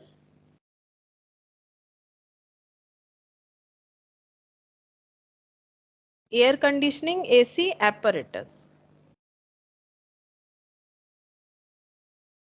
अच्छा, इसके बाद है 9.5 के बाद है 6.33, 6.33%। अच्छा, 6.33 में ये चार है, तीन है। ठीक है, motors let on hire, communication equipment, और क्या है office furniture furnishing equipment fittings apparatus, ये दे रखा है। तो ठीक है, इसका जिस्ट हम लोग लिखेंगे मोटर ऑन हायर, इतना ही लिखते हैं। ठीक है, मोटर ऑन हायर। तो ये थोड़ा हमें कोशिश करना पड़ेगा कि इस तरह से याद रख ले। ठीक है, इस तरह से याद रख सकते हैं, प्रॉब्लम नहीं होगा। लेकिन नॉर्मली ऐसा क्वेश्चन नहीं आता है। ठीक है, कि एग्जैक्टली इतने ही हमें सारे के सारे जो पॉइंट है ये याद रखना पड़े, पॉसिबल भी नहीं है। ठीक है, फिर भी एक क्वेश्चन है मैथ में, एक क्वेश्चन है क्वेश्चन नंबर 13, ये हम लोग करेंगे। ठीक है, क्योंकि मैथ में दिया हुआ है तो एक बार करेंगे, देखते हैं कि कैसे करके सॉल्व करना चाहिए। ये रेट का क्वेश्चन दिया हुआ है तो देखो, याद तो भी इतना जल्दी होगा नहीं और पॉसिबल भी नहीं इतना सारा रेट याद हो जाए, फिर भी एक क्वेश्चन है तो हम लोग करके देख लेते हैं कैसे करके सॉल्व करना है। देखो क्वेश्चन में क्या दिया हुआ है, From the following, calculate weighted average rate of depreciation considering the rate as per appendix 3. appendix 3 में जो रेट बताया हुआ है उसके हिसाब से हमें देखना है, जस्ट लिस्ट देखना है कि क्या क्या एसेट है, फिर उसका रेट जो है यहाँ पर ढूंढना है। ठीक है, यहाँ पर रेट ढूंढना है। रेट ढूंढने के बाद हमें क्या करने बोला है, वेटेड एवरेज रेट निकालने बोला है, जिसके लिए ये 4 स्टेप एप्लीकेबल होगा। Step 1, step 2, step 3, step 4। Step 1 क्या है, देखो, cost of the asset into prescribed rate of depreciation. ये हमें पता ही है, कोई नया स्टेप है ही नहीं, मतलब इससे डेप्रिसिएशन निकल जाएगा। कोई भी एसेट मान लो 1 लाख का है, उस पर 10% डेप्रिसिएशन है, तो यहाँ पर, और जितना है मान लो 12 मंथ्स का, तो 12/12 कर लो, तो यहाँ से हमें पता चल जाएगा कि कितना अमाउंट ऑफ डेप्रिसिएशन हो रहा है। उसके बाद यहाँ पर स्टेप 2 में क्या बोला है, calculate total depreciation on all asset other than free hold land. Free hold land के अलावा बाकी जितना भी एसेट का डेप्रिसिएशन आएगा वो सारे एसेट के डेप्रिसिएशन को टोटल करना है। Calculate total capital cost of all asset other than free hold land, मतलब सारे एसेट का टोटल करना है सिर्फ फ्री होल्ड लैंड के अलावा। फिर weighted average rate of depreciation कैसे निकालेंगे, वेटेड एवरेज क्यों बोला जा रहा है, क्योंकि हम लोग क्या करेंगे, सारे एसेट का डेप्रिसिएशन डिवाइडेड बाय ओवरऑल जितना भी एसेट है इनटू 100 करेंगे, तो ये वेटेज हो जाएगा ना, क्योंकि वैसे तो अलग अलग है सबका रेट, अब वेटेज हो जाएगा। अगर हम लोग सारा कंबाइनली निकाल लेते हैं तो देखो करने से ही समझ में आएगा। इलास्ट्रेशन 13, तो यहाँ पर देखो कॉलम बना लेते हैं, यहाँ पर लिख लेते हैं weighted average rate of depreciation. Assets का नाम लिखना है, यहाँ पर रेट लिखेंगे, कितना रेट प्रेस्क्राइब्ड है, फिर यहाँ पर एसेट का कॉस्ट लिखेंगे और डेप्रिसिएशन जो है वो कैलकुलेट कर लेंगे। ठीक है, तो सबसे पहले दिया हुआ है लैंड अंडर फुल ओनरशिप, यहाँ पर लिखते हैं point 1, land under full ownership. तो बोलो इस पे कितना डेप्रिसिएशन चार्ज होना चाहिए, इस पे कितना डेप्रिसिएशन चार्ज होना चाहिए, 0% होगा। ठीक है, 0% होगा, तो कॉस्ट कितना है, कॉस्ट कितना भी हो डेप्रिसिएशन तो 0 ही आएगा, 14,30,000, इसका कुछ भी नहीं आएगा। अच्छा, सेकेंड एसेट का नाम देख लेते। सेकेंड एसेट का नाम है लैंड अंडर लीज। इस पे कितना था, 3 पॉइंट कुछ ऐसा था, देखो धीरे धीरे याद हो जाएगा। 3.34। हाँ, तो 3.34 लगाना पड़ेगा। 3.34 लगा के देखो कितना आता है, 14,360। अच्छा 4,30,000 है, और 14,362 अप्रोक्सीमेट करके शायद इतना ही आ रहा है, देखो। अच्छा, इसके बाद 3 में पॉइंट ए बी सी है, तो 3 का पॉइंट ए में है building and civil engineering works other than, building and civil engineering works other than kachcha road. तो यहाँ पर लिख देते हैं बिल्डिंग, ये देखो मेरे इस यहाँ से पता चल जाएगा बिल्डिंग, ये देखो बिल्डिंग कितना आएगा, बिल्डिंग का क्या है, ये जो जीस्ट है ये याद रखने से भी होगा, सिमिलरली टैली कर जाएगा 3.34%। ये देख के भी बता सकते हैं, पूरा डिटेल्स देखना जरूरी नहीं है, तो हम यहाँ पर शॉर्टकट में लिख रहे हैं building and civil engineering works other then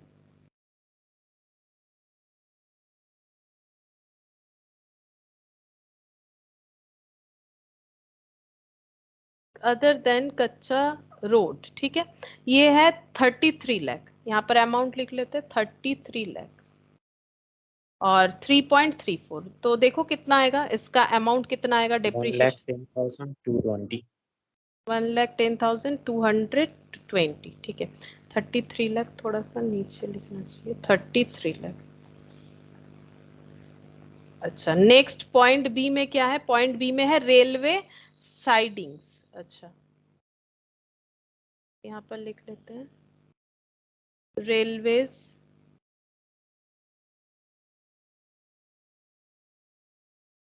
amount कितना है, 40 लाख। अब ये कौन से कैटेगरी में जाएगा वो ढूंढना पड़ेगा। 3.34। हाँ, ये भी 3.34 में ही जाएगा, तो 3.34 होने से 1,33,600। 1,33,600। अच्छा, पॉइंट सी में चलते हैं।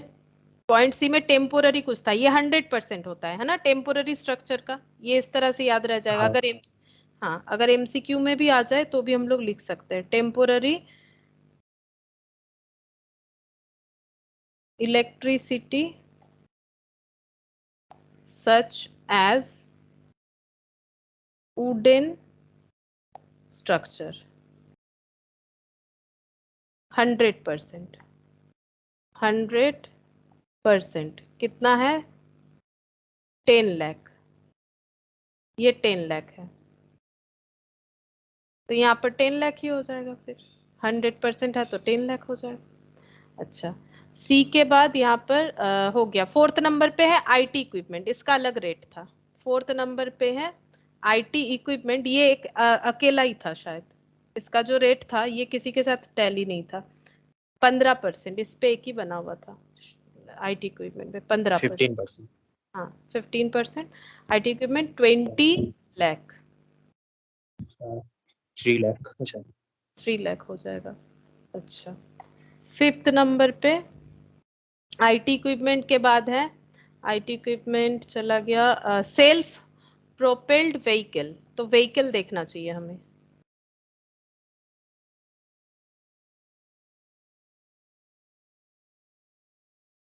यहाँ पर व्हीकल का रेट देखना चाहिए। व्हीकल व्हीकल कहाँ लिखा था? ये वाला 9.50 ये आ जाएगा। ये देखो, जीस्ट से भी पता चल जाएगा। उतना लंबा जो लिस्ट है उसे उस तरह से याद नहीं करना पड़ेगा। 9.50%। अच्छा, ये था शायद 30 लाख। 30 लाख। 30 लाख तो कितना हो जाएगा? 2 30 लाख लाख 85,000। 2,85,000। अच्छा, 6th नंबर में आ जाएगा portable air conditioning plant. Portable AC का था यहाँ पर, ये रहा 9.50। पोर्टेबल एसी 9.50 परसेंटेज, और इसका ये है 25 लाख। 25 लाख। 25 लाख इंटू 2 9। लाख 37,500। 2,37,500। अच्छा, पोर्टेबल एसी हो गया। पोर्टेबल एयर कंडीशनिंग प्लांट था, प्लांट लिखना पड़ेगा। ठीक है, हम अभी शॉर्टकट में ही लिख लेते हैं। अच्छा, apparatus other than motors let on hire. Apparatus, ये पॉइंट ए है। Other than motor let on hire. अच्छा, hire, motor on hire 6.33। And वाला एकदम लास्ट वाला जो मैंने लिखा है 6.33। अच्छा, 2 लाख नहीं, ये वाला 15 लाख 15 लाख, उसके नीचे वाला 2 लाख है। हाँ, ये 1 कितना? लाख 42,500। 1,42,500। अच्छा, फिर बी। बी नंबर पे motor let on hire. Motor let on hire, ये भी सेम होगा। मोटर ऑन हायर होने से ही सेम रेट हो रहा है, तो ये भी 6.33% होगा, क्योंकि हम लोगों ने जो जिस्ट लिखा है उसमें तो वैसे ही लिखा है। अच्छा, तो ये हो गया 2 लाख, और टैली भी होगा। जिस्ट जो लिखा है वो सही है, उसी तरह से बन जाएगा। 12,660।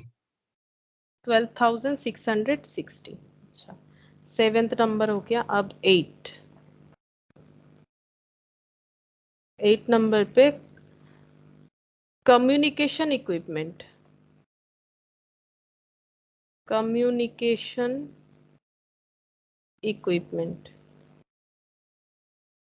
अच्छा, यहाँ पर रेट कम्युनिकेशन इक्विपमेंट, इक्विपमेंट का रेट क्या था? ये वाला 15% होगा। कम्युनिकेशन इक्विपमेंट नहीं, इसका हो जाएगा, ये अलग से नहीं दिया। अच्छा, इसमें तो नहीं पता चल रहा। ये तो आईटी इक्विपमेंट है, इस पे एक ही अलग ही था कम्युनिकेशन इक्विपमेंट। 6.33 है। अच्छा, कम्युनिकेशन इक्विपमेंट 6.33 होगा। अच्छा, यहाँ पर लिखना पड़ेगा 6.33। और कॉस्ट जो है वो है कम्युनिकेशन इक्विपमेंट का 5 लाख। हाँ, और इस पे 31,650। 31,650।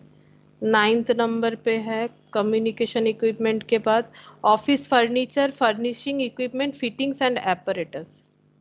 ऑफिस फर्नीचर फर्निशिंग एटसेट्रा ऐसे लिख देते हैं। तो ये सेम ही है पूरा। अच्छा ये भी सेम हो जाएगा 6.33%। 5 लाख। और ये 5 लाख। अच्छा इसका अमाउंट भी फिर सेम ही आएगा 31,650। ये हो गया 9th नंबर। अच्छा 10 नंबर पे है, 10th नंबर पे plant machinery in generating station. Plant machinery in generating station. इसका अदर देन जो था वो वाला रेट होना चाहिए, अदर प्लांट पे जो था 5.28। हाँ 5.28%। और इसका वैल्यू है 2,52,00,000। ये 13,30,560। 13,30,560। अच्छा फिर 11 नंबर पे आ रहा है cooling tower and circulating water system. ये भी वही आएगा, कूलिंग टावर एटसेट्रा। पूरा लिखने से अभी कंप्लीट नहीं होगा। कूलिंग टावर ये 5.28 आएगा क्योंकि ये भी अदर एसेट में आ रहा है। ठीक है 5.28 में आएगा और ये 10 लाख था, तो 10 लाख होने से 52,800। 52,800। अच्छा फिर 12th नंबर पे है hydraulic works forming part of the hydro dam etcetera. अच्छा तो यहाँ पर लिख देते हैं हाइड्रो डैम, ऐसे लिख दिया तो पॉइंट समझ में आ जाएगा। 12 नंबर 20 लाख। ये भी वही होगा, अदर एसेट पे ही आ रहा है, समझ में आ रहा है क्योंकि बाकी वो सब जो हाँ 1,05,600। 1,05,600। फिर 13 नंबर पे है transformer and switch gear. Transformer etcetera 5.28, 5.28%। Transformer 2 crore 5 lakh, 2 crore 5 lakh, 5.28%। 10,82,400। 10,82,400। अच्छा 14 नंबर पे आएगा, 14 नंबर पे आ रहा है लाइट एरेस्टर बैटरी ये सब। अच्छा लाइट बैटरी एटसेट्रा ये भी उसी रेट पे आ जाएगा 5.28%। अच्छा इसका वैल्यू है 42 लाख।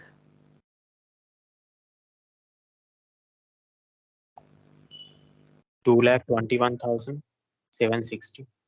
2,21,760। अच्छा इसके बाद है 15 नंबर पे meter static air conditioning plant. उसके बाद है यहाँ लिख देते हैं मीटर, 16 में लिख देते हैं static AC plant. 17 street light fittings, street light fittings. और 18 लास्ट यही वाला है vehicle other than self propelled vehicles. Vehicle other than self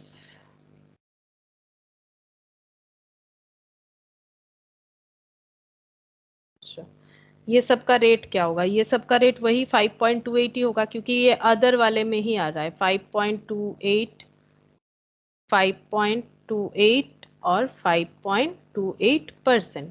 और वैल्यू जस्ट देख के लिख लेना पड़ेगा। मीटर 20 लाख, 1 करोड़, ये 20 लाख, ये 1 करोड़।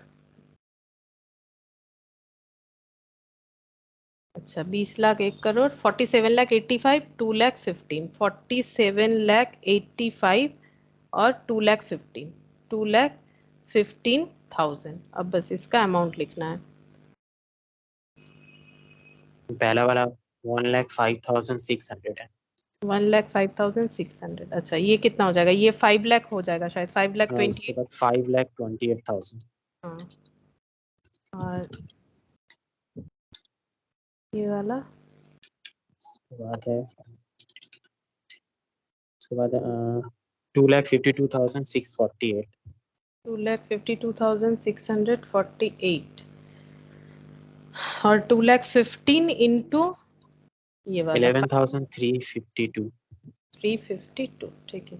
अब हम लोग को ये और ये कॉलम जो है ऐड करना पड़ेगा, फिर हम बताएंगे कि स्टेप कैसे होगा। ये पूरा कॉलम ऐड करना पड़ेगा। बेटर ये होगा कि हम लोग अगर मेमोरी प्लस करते हुए जाएंगे तो अभी एमआरसी ए करने से ही, एमआरसी बटन दबाने से ही हमें आंसर मिल जाएगा। अगर ऐसा क्वेश्चन रहेगा तो हमें वो पॉइंट यूज करना, जो नॉर्मली रहता नहीं है बट इंस्टीट्यूट ने दिया है, बट कभी आज तक एग्जाम में ऐसा क्वेश्चन नहीं आया है। फिर भी इसका टोटल तो करना पड़ेगा। टोटल कितना हो जाएगा देखते हैं। क्या टोटल हम लोग को दे रखा है एसेट का? नहीं, यहाँ से देख के एक बार लिख लेते हैं। यहाँ से एक बार देख के लिख लेते हैं। ये और ये आ रहा है टोटल, एक बार लिख लेते हैं। सेम ही आएगा 9,02,60,000। ये एसेट का टोटल हो गया और ये हो गया डेप्रिसिएशन का टोटल 59,89,89,862। ये एक बार चेक करके फिर भी देख लेना है, ठीक है। अभी हम मान रहे हैं कि यही सेम ही आया हम लोग का आंसर, ठीक है। अच्छा, अब देखो स्टेप 1 हम लोगों ने कर लिया, जिससे हम लोगों ने डेप्रिसिएशन निकाला। फिर हम लोगों ने टोटल डेप्रिसिएशन किया, लेकिन other than free hold land नहीं किया। तो अभी स्टेप 2 फॉलो करना पड़ेगा। तो स्टेप 2 जो है हम लोग क्या करेंगे, स्टेप 2 में क्या करना है यहाँ पर लिखते हैं। अभी देखो स्टेप 2 में हमें क्या करना है, total capital cost of all asset ये कैलकुलेट करना है। वो तो हम लोगों ने फिर किया ही है ना, कितना 9,02,60,000। बट बोल रहा है कि अदर देन, रूल्स क्या बोल रहा है, रूल्स यहीं पर लिख देते, इसी क्वेश्चन से रूल्स भी याद हो जाएगा। Other than free hold land, free hold land का जो वैल्यू है उसका मतलब उससे माइनस कर देना पड़ेगा।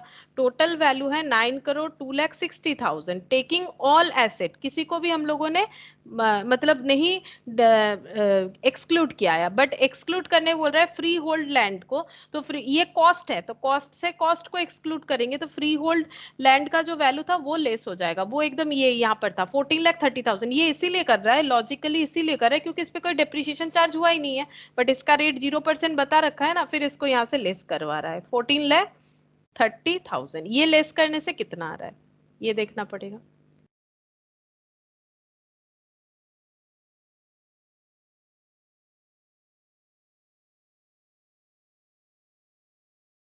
8,88,000 नहीं 88 लाख हो रहा है शायद, 8 8 करोड़। करोड़ हाँ 8 करोड़ हो रहा है, हाँ 8 करोड़ 8 88 लाख करोड़ 88,30,000 30,000। ये हो गया। अब हम लोग को क्या करना है, स्टेप 3 क्या बोल रहा है, calculate total capital cost of all asset other than free hold land. वो तो हम लोगों ने कर लिया, और डेप्रिसिएशन का भी वैसे ही करना पड़ेगा। अच्छा, पहले डेप्रिसिएशन बोला था फिर एसेट, मैंने पहले एसेट कर दिया, उससे कोई फर्क नहीं पड़ेगा, ठीक है, उससे कोई प्रॉब्लम नहीं। अब हम लोग स्टेप 3 निकालेंगे। स्टेप 3 में निकालेंगे depreciation other than free hold land. क्या ये फिर से करना पड़ेगा, सोचो, क्या ये फिर से करना पड़ेगा? क्योंकि फ्री होल्ड लैंड का तो कोई डेप्रिसिएशन लगा ही नहीं। अगर हम लोग कैलकुलेट कर भी लेते हैं, टोटल डेप्रिसिएशन कितना आया, 0 ही होगा माइनस करने से, तो एज इट एक्सक्लूडिंग इज। हाँ एक्सक्लूडेड तो वो है ही, फिर भी दिखा दिया 59,89,862। अब हम लोग स्टेप 4 करेंगे, ठीक है। स्टेप 4 में क्या है, वेटेड एवरेज रेट निकालने के लिए बोल रहा है। वेटेड एवरेज रेट, ये है weighted average rate, weighted average rate of depreciation. Weighted क्यों लिख रहे हैं, क्योंकि अभी हम लोग दिखाएंगे कि सभी का एक ही जैसा डेप्रिसिएशन है। तो total depreciation 59,89,862 excluding free hold land, और यहाँ पर excluding free hold land asset का कॉस्ट 8 करोड़ 88 लाख, और यहाँ पर कितना था 30,000, ठीक है, इंटू 100। ये करने पे जो रेट आएगा उसे एवरेज ही बोलेंगे ना, क्योंकि इंडिविजुअली रेट देखो अलग है, किसी का 5.28, किसी का 6.33। जैसे हम लोग रिजल्ट का वेटेज करते हैं ना, सारा मार्क्स जो भी आया टोटल करके डिवाइडेड बाय 400 कर दिया। जैसे सीएमए का ही देख लो, जितना भी आया डिवाइडेड बाय 400 इंटू 100 कर दिया, तो जितना परसेंट आ रहा है 50% आए या 62% आए। लेकिन इसका मतलब तो ये नहीं कि हर एक सब्जेक्ट में 50 मिला है, हर एक सब्जेक्ट में 62 मिला है, ये ओवरऑल। उसी तरह से इसका एवरेज करने से जो रेट आ रहा है वो वेटेड एवरेज इसीलिए क्योंकि ये हम लोग एक रेट पे ट्रांसफर करें, जबकि एक रेट है नहीं, सबका अलग अलग है। और इसका आंसर कितना आएगा 6.4731, ठीक है। हम ये यहाँ से देख के एक बार लिख रहे हैं, कैलकुलेट मेरा कर आंसर अलग आ रहा है। 6.74 हाँ 7430 7430 6.7430। अच्छा, तब हो सकता है बुक में कुछ गलत है, देख लेते हैं एक बार, हम भी चेक कर लेते हैं। कैलकुलेटर नहीं लाया मैंने, अच्छा ठीक है मोबाइल से कर लेते हैं, चेक करते हैं एक बार। 59 89 862 into 100 divided by 888 888 30 और 30 6.74 आ रहा है, कुछ गलत है फिर इन लोगों का, ठीक है ये गलत आ रहा है ना, ये कर लो 6.743 इतना आएगा, शायद मिस प्रिंट है इसमें, ठीक है सेम ही तो अमाउंट तो सेम ही लिखा हुआ है 59 89 862, और नहीं तो फिर एक बार एक काम करना पड़ेगा, मैंने तो यहाँ से देख के लिख दिया, हो सकता है इन्होंने गलत कर रखा हो, तो एक बार ये टोटल करके देख लेना है, हो सकता है ये आंसर सही किया वहां पर टोटल गलत दिया, अगर टोटल गलत है तो हम लोग का आंसर भी गलत हो जाएगा, तो एक बार ये पूरा चेक करके देख लेना है कि कॉस्ट और डेप्रिसिएशन का टोटल सही हुआ है कि नहीं, अगर कुछ भी गलत रहता है तो यही अमाउंट चेंज होगा और कुछ नहीं, 14,30,000 ठीक रहेगा, बस ये अमाउंट अगर चेंज होगा तो ये अमाउंट चेंज हो जाएगा, बाकी ये डेप्रिसिएशन का वैल्यू अगर पूरा चेंज होगा तो वो भी चेंज होगा, होने के बाद जो आंसर आएगा, अगर यहाँ पर कैलकुलेशन उन्होंने गलत कर रखा है तो टोटल का कैलकुलेशन, बाकी तो सारा हम लोग का टैली हो ही रहा था, एक बार फिर से पूरा कैलकुलेशन चेक करने से पता चल जाएगा। तो ये वेटेड एवरेज रेट निकालने का पैटर्न है, बट ऐसा क्वेश्चन नहीं आता है क्योंकि इतना सारा रेट याद रखना पॉसिबल नहीं है, और अगर आएगा भी तो ऐसा रेट आएगा जो हम लोग इजीली याद रख सकते हैं, लाइक ऐसा ये जिस्ट से याद रह जाएगा, नॉर्मली नहीं आता है, टेंशन नहीं लेना चाहिए हमें, ऐसा क्वेश्चन नहीं आता है, और आएगा भी तो रेट बताना चाहिए, और बाई चांस अगर आ जाए तो एक बार कोशिश करना है कि जो जिस्ट का फॉर्मेट मैंने बताया उस तरह से याद रखने का, ठीक है तो आज इतना ही करते हैं, नेक्स्ट क्लास में बाकी जो पॉइंट है उसको कवर करेंगे, ठीक है फिर आज इतना ही कर लो।